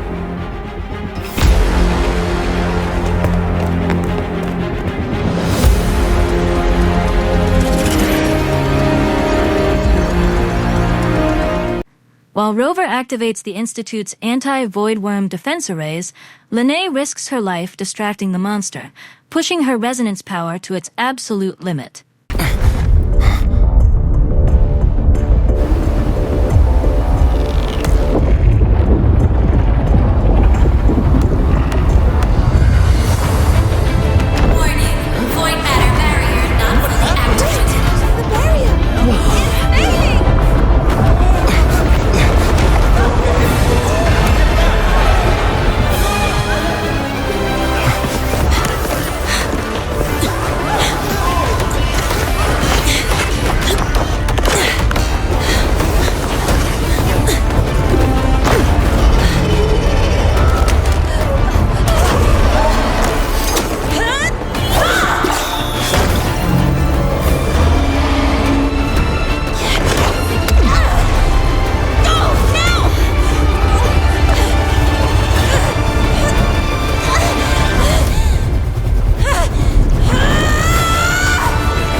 Let's go back.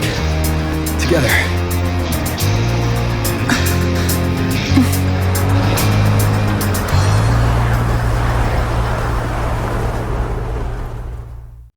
Working together one final time, they trap and destroy the Void Worm, saving the Academy.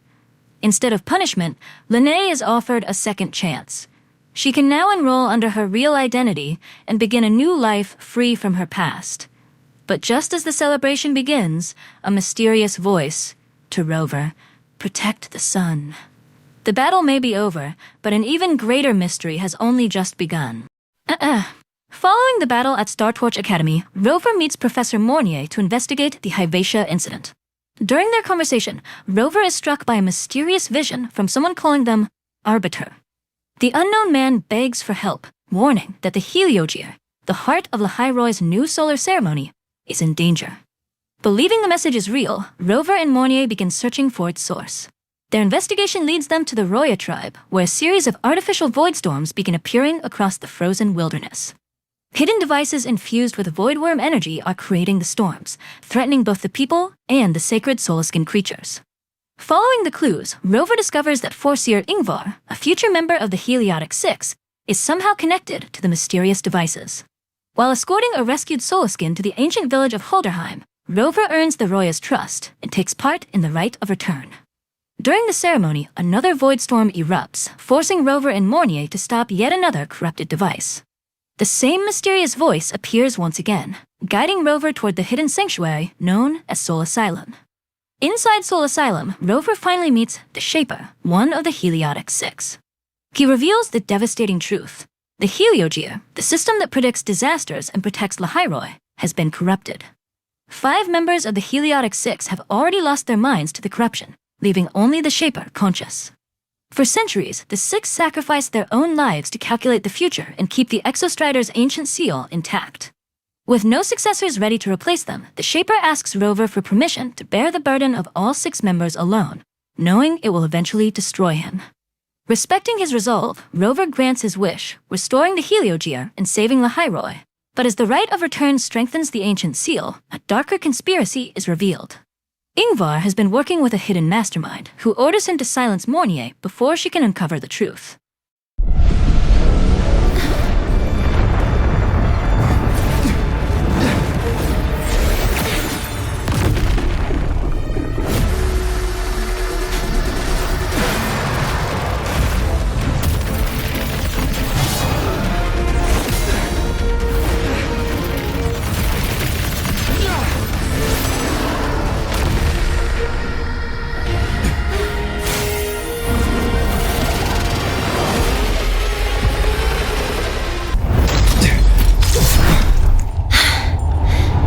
Approaching the target location. Preparing to receive data.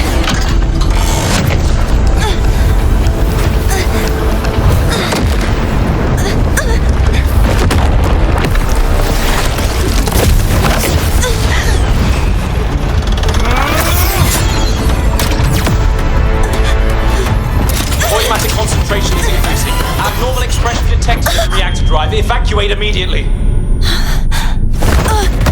Repeat, evacuate immediately!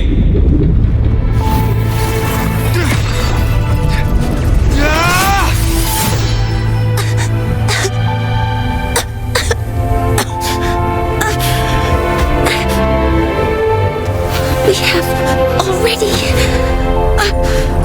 come this far.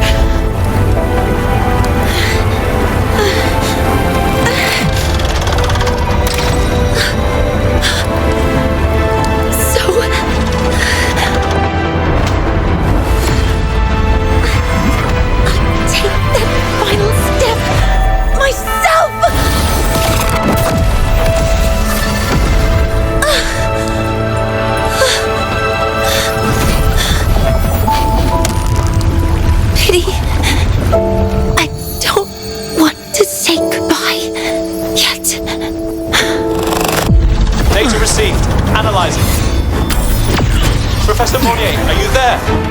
If you hear this, please respond. Are you leaving Lahairoy? Yes. Sometimes, only by saying goodbye can there be progress and change.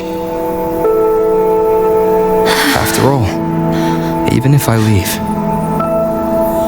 the High Roy will still continue forward on its own feet. Isn't that right?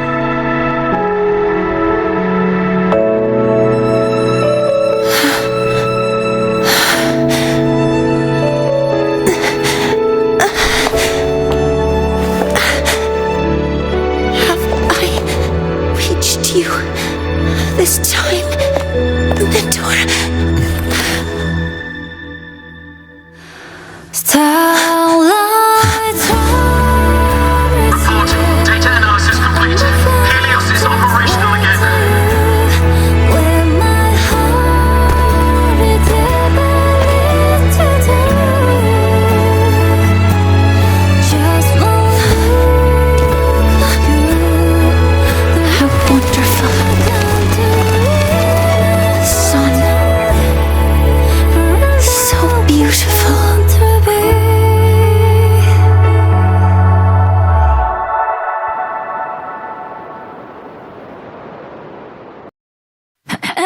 While attending a lecture at Startorch Academy, Rover encounters a mysterious girl named Ameth, the same one who saved them upon arriving in Lahai Roy. Although everyone else believes she died years ago, Rover alone can see her.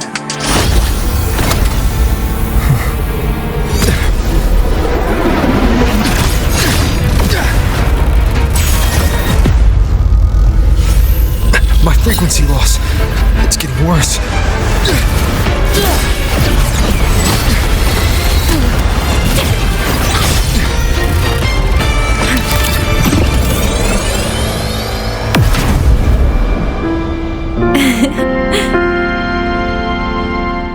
Ameth reveals that she sacrificed herself to seal the alien Thrunodian Aleph-1, becoming a digital ghost bound to the Exostrider.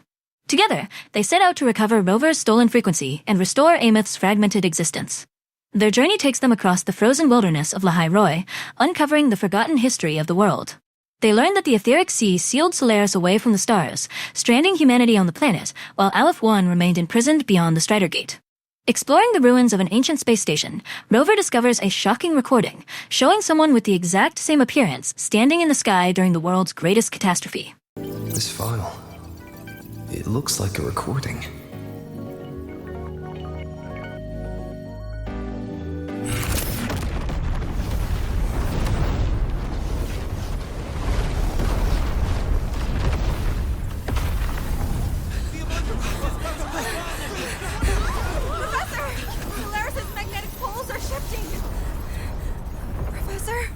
Look.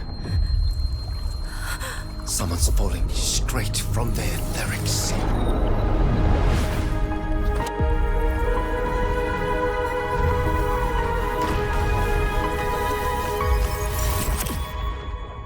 Luke Herson quietly admits he once knew Rover before their lost memories and urges them to keep their true identity secret. As they continue, fragments of Ameth's forgotten past return. Rover learns they once lived together in the Frostlands like family after rescuing her as a child.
Those warm memories slowly restore Ameth's sense of self, but they also reveal the painful truth.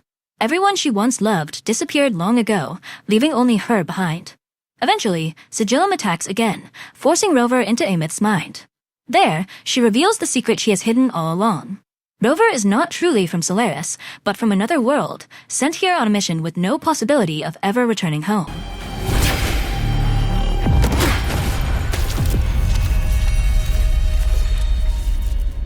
Open the Strider Gate.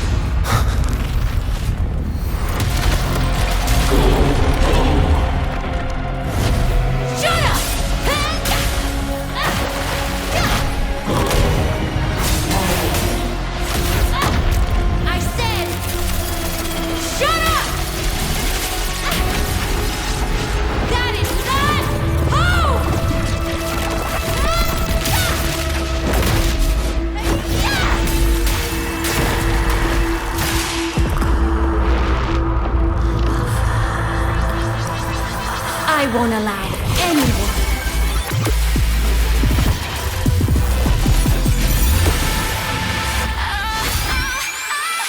To harm Rover.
Long ago, Ameth willingly exiled herself beyond the Strider Gate alongside Aleph 1, becoming both its jailer and the only person capable of maintaining the seal across time itself. Believing Rover has finally found a new home, Ameth quietly decides to sacrifice herself once more. Rover desperately chases after her through void space, determined to break the endless cycle. Don't go!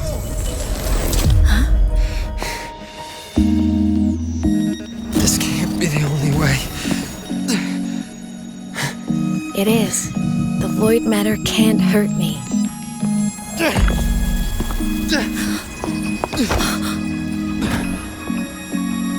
Don't try to save everyone on your own. This time, you have to trust me. No. If you do this, there's no coming back. The Strider Gate will shut you out forever. This is the only way. The loop will close. And the Hyrule will survive. I'm at! And we will find each other in the Frostlands. To the very edge of the starry ocean, are meant to fall apart. I will get sad. You are for all time. Above all else, may your path be clear. May you get aware. Trees are all crystallized. Please, crack a little smile.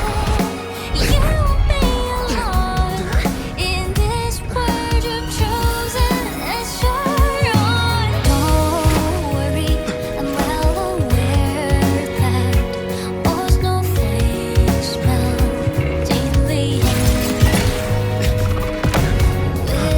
which is high, a warm little pulse breathe, so evident, flamboyant to that good night.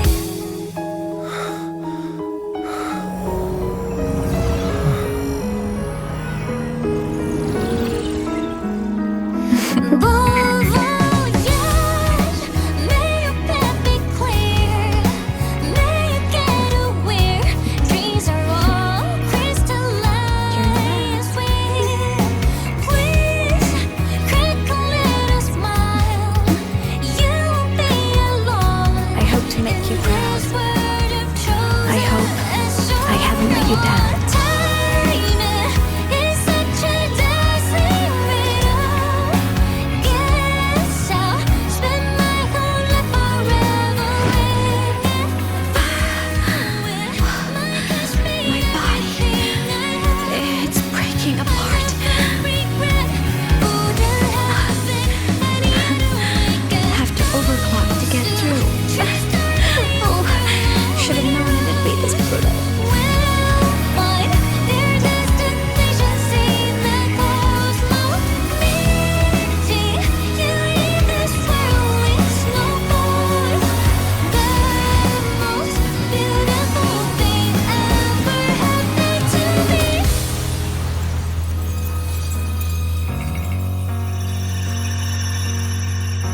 We had our time, short as it was, but it mattered. But even family can't stay together forever. The time to part always comes.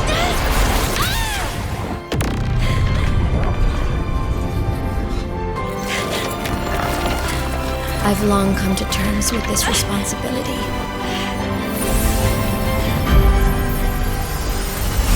I don't regret a thing.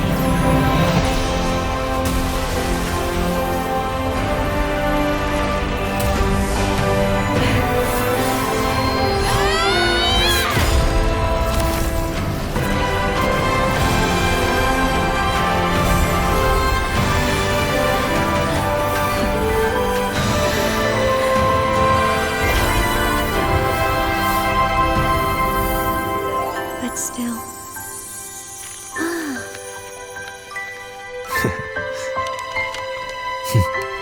Wish I didn't have to leave you.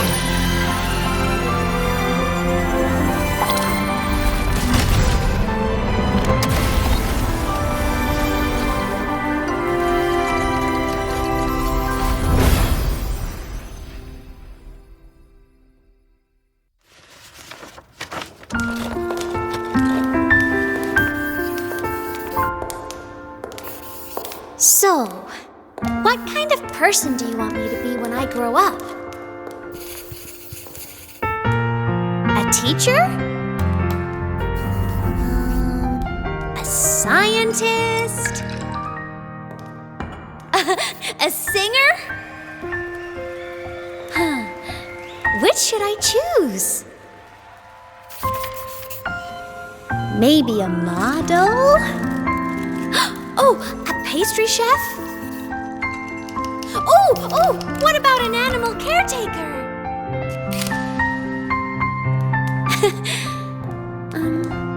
What would make you proud? Imeth? My only wish for you is that you live a happy life. I see. And you? What's your wish for me? I wish that in your long, long life, you never forget how to feel the sorrow and the joy. Oh, getting to share this final journey with you makes me so happy.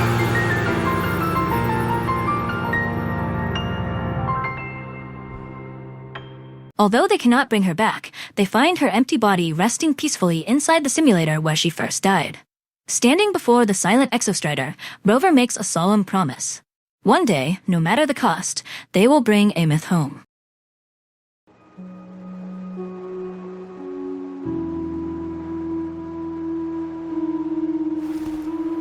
It's strange, seeing Imeth so quiet like this.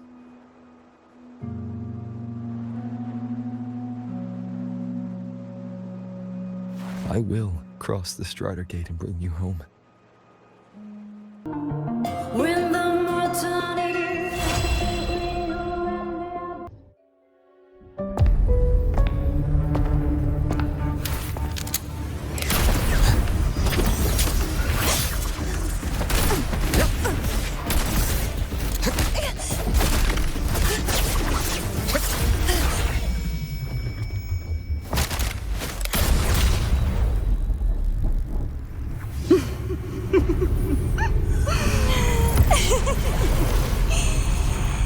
Oh, Doctor. How mean. Is that any way to treat a student? I'm afraid identity theft is not in the curriculum.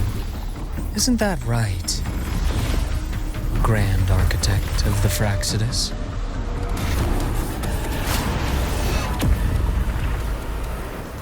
Since you insist on playing the student, I'll offer a lesson. It takes two to play a game. After saving the High Roy, Rover is invited to the new solar celebration. But the festivities hide a new threat. President Lucilla reveals that the Academy's mysterious dark side, a realm created from the hopes, fears, and emotions of every student, is behaving strangely.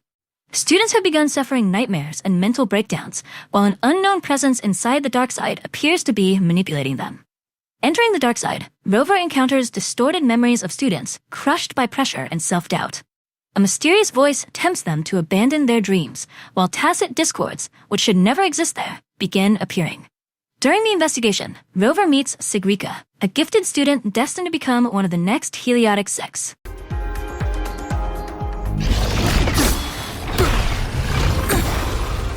I hereby illuminate this rune.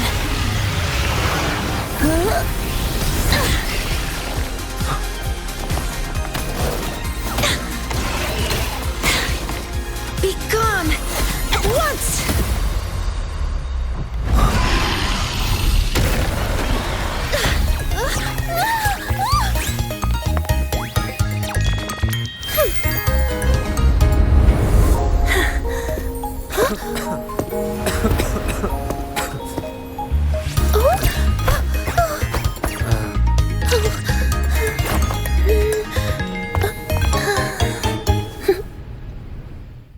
Together, they escape the dark side, but discover someone is deliberately corrupting it from within. As the new solar celebration continues, Rover learns that Sigrika carries an enormous burden. Praised as a genius since childhood, she believes she must always meet everyone's expectations. The Fractsidus exploit those insecurities, twisting the Academy's annual rune riddles into deadly traps that feed on students' negative emotions. Even Sigrika begins questioning her own worth as the pressure slowly overwhelms her. Rover returns to the dark side alongside Sigrika, solving increasingly dangerous rune puzzles while helping her confront the fears haunting her mind. Instead of letting the voices define her, Rover reminds Sigrika that she doesn't have to carry every burden alone. Although they escape once again, the mastermind reveals this was only the opening move in a much larger game. Soon after, several students suddenly disappear into the dark side, including Chisa. Realizing the Fractsidus have escalated their attack, Lucilla entrusts Rover and Sigrika with one final mission: venture back into the corrupted realm, rescue every missing student, and stop the mysterious force manipulating the Academy before the dark side consumes Lahairoi from within. After exposing the Fractsidus plot inside the Academy's dark side, Rover turns attention to an even greater threat. The Threnodian LF-1 is becoming increasingly unstable, and the only way to stop it is by awakening the legendary Exo Strider. With Dr. Luke's help, Rover meets Chase, leader of the Space Track Collective, to gain permission to pilot it. Though skeptical, Chase agrees after learning that time is running out and Lahairoi faces total destruction. Shorekeeper then reveals a crucial secret. Rover doesn't actually need the Exo Strider's cockpit. Because of their unique bond, they can control it directly through an ancient keystone hidden beneath Lahairoi. She also explains that the missing pilot, Imith, may still be alive beyond the Strider date, trapped inside the Threnodian's void. After passing an intense synchronization test, Rover prepares for the mission, while Lahairoi braces for disaster. Void matter storms spread across the region, forcing civilians to evacuate. Crossing the Strider Gate, Rover enters a surreal, higher-dimensional void where time and space no longer behave therefore. There, they witness echoes of explorers who sacrifice themselves mapping the void and discover the dormant Exostrider buried deep within the Threnodian.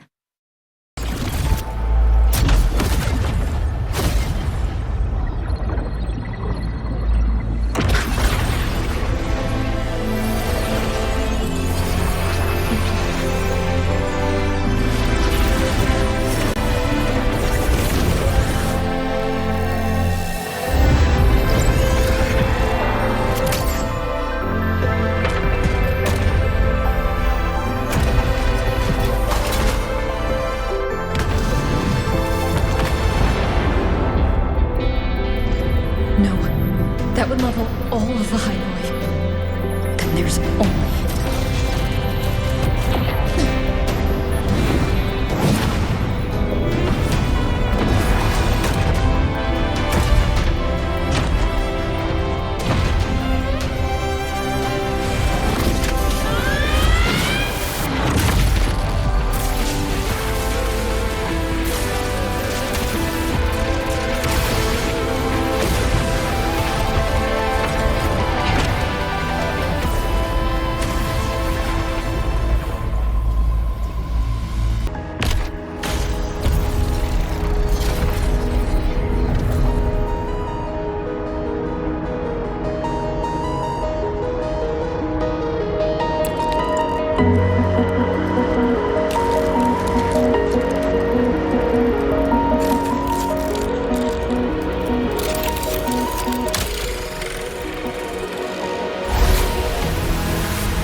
The light of the origin point. We will bear it. Meanwhile, the Fractsidus' grand architect reveals that Denia has been their hidden agent all along. Manipulated by Threnodian power, she becomes another obstacle as Rover and Hyuki fight through the contaminated Edemer plains to reopen a path into the void. Hyuki sacrifices her own future to break the ancient seal, allowing Rover one final chance to reach the Exostrider.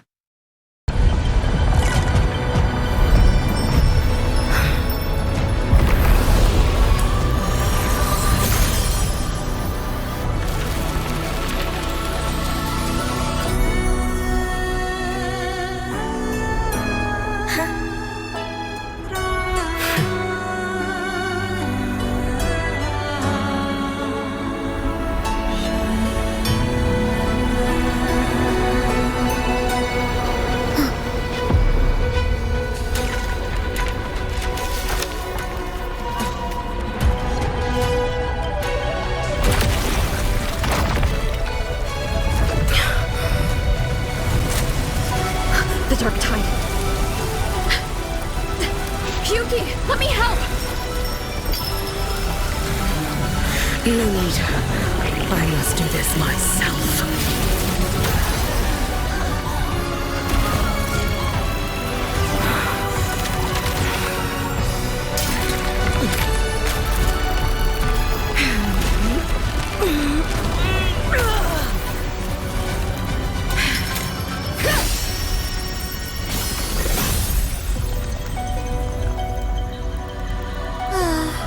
Why not choose the easier future?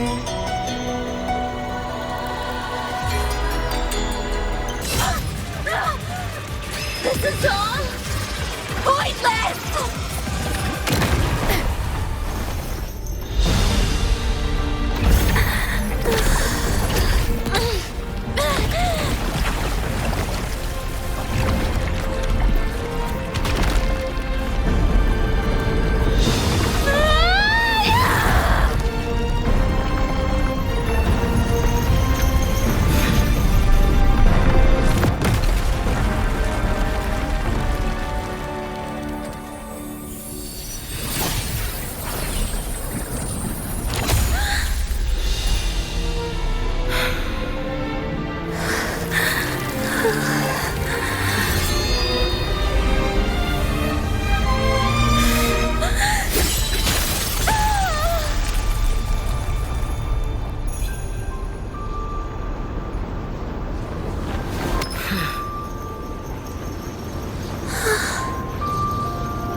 Exostrider?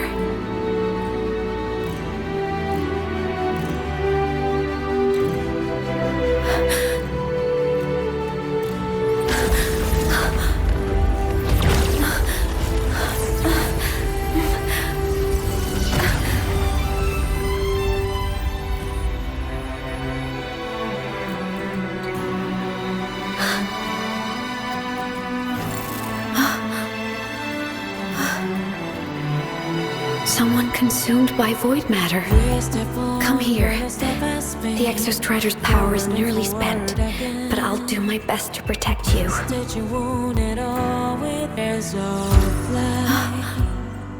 This frequency. No! Your existence is already nearly... Where am I? Did the void storm consume me? Am I dead? Is this void space a higher dimension? Our existence is fading. Did you just say that time and space have no meaning? Who's speaking? I can't see you, but I can feel you. Sound doesn't travel here. Thoughts do.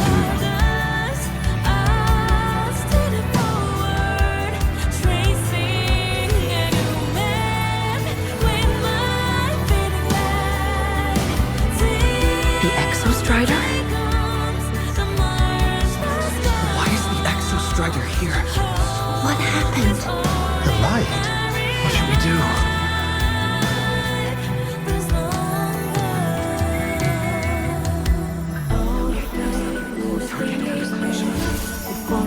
It's too dangerous, too dangerous. What are you doing? This is meaningless. That's enough. It's futile. Our lives already ended in the void. I heard the Exostrider's cry for help. I want to find it. Time and space don't mean a thing. We'll never reach it. I know what the Exostrider means to the High Boy, but This is meaningless. You want to save it? How? It's futile. But we made it to the stars to reach for the unknown, didn't we?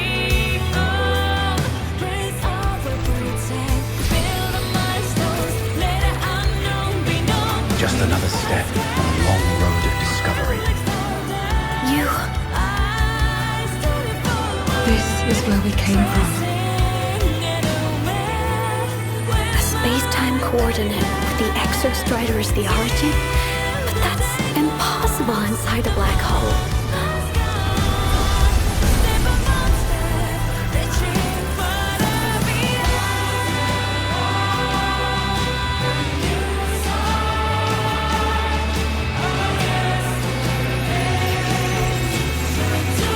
Now, we will mark the path with the future.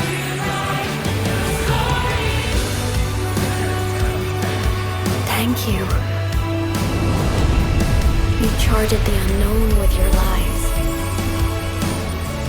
I'll make sure it's not in vain.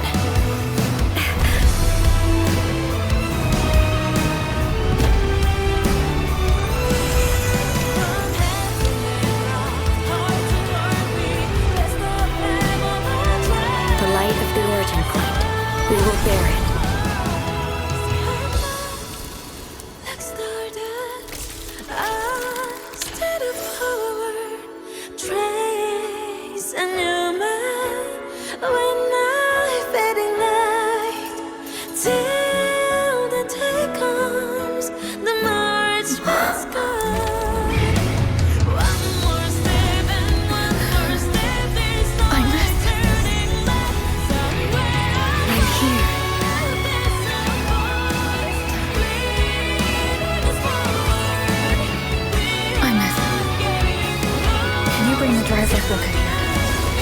It's the heart we built for the Exostrider.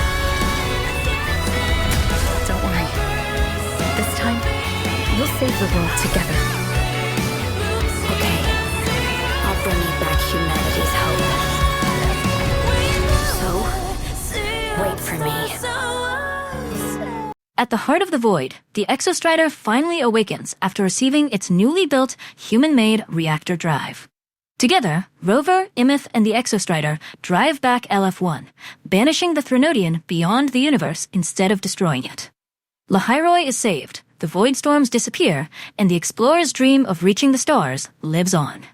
But the Fractsidus quietly retreat with Denia, already preparing the next chapter of their game.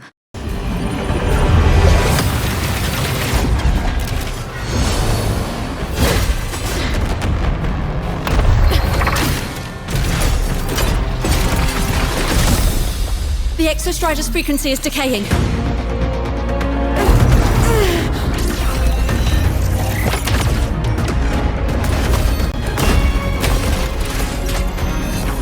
reading is about to flatline. Status on the drive replica. Almost ready. We just need the calibration data now.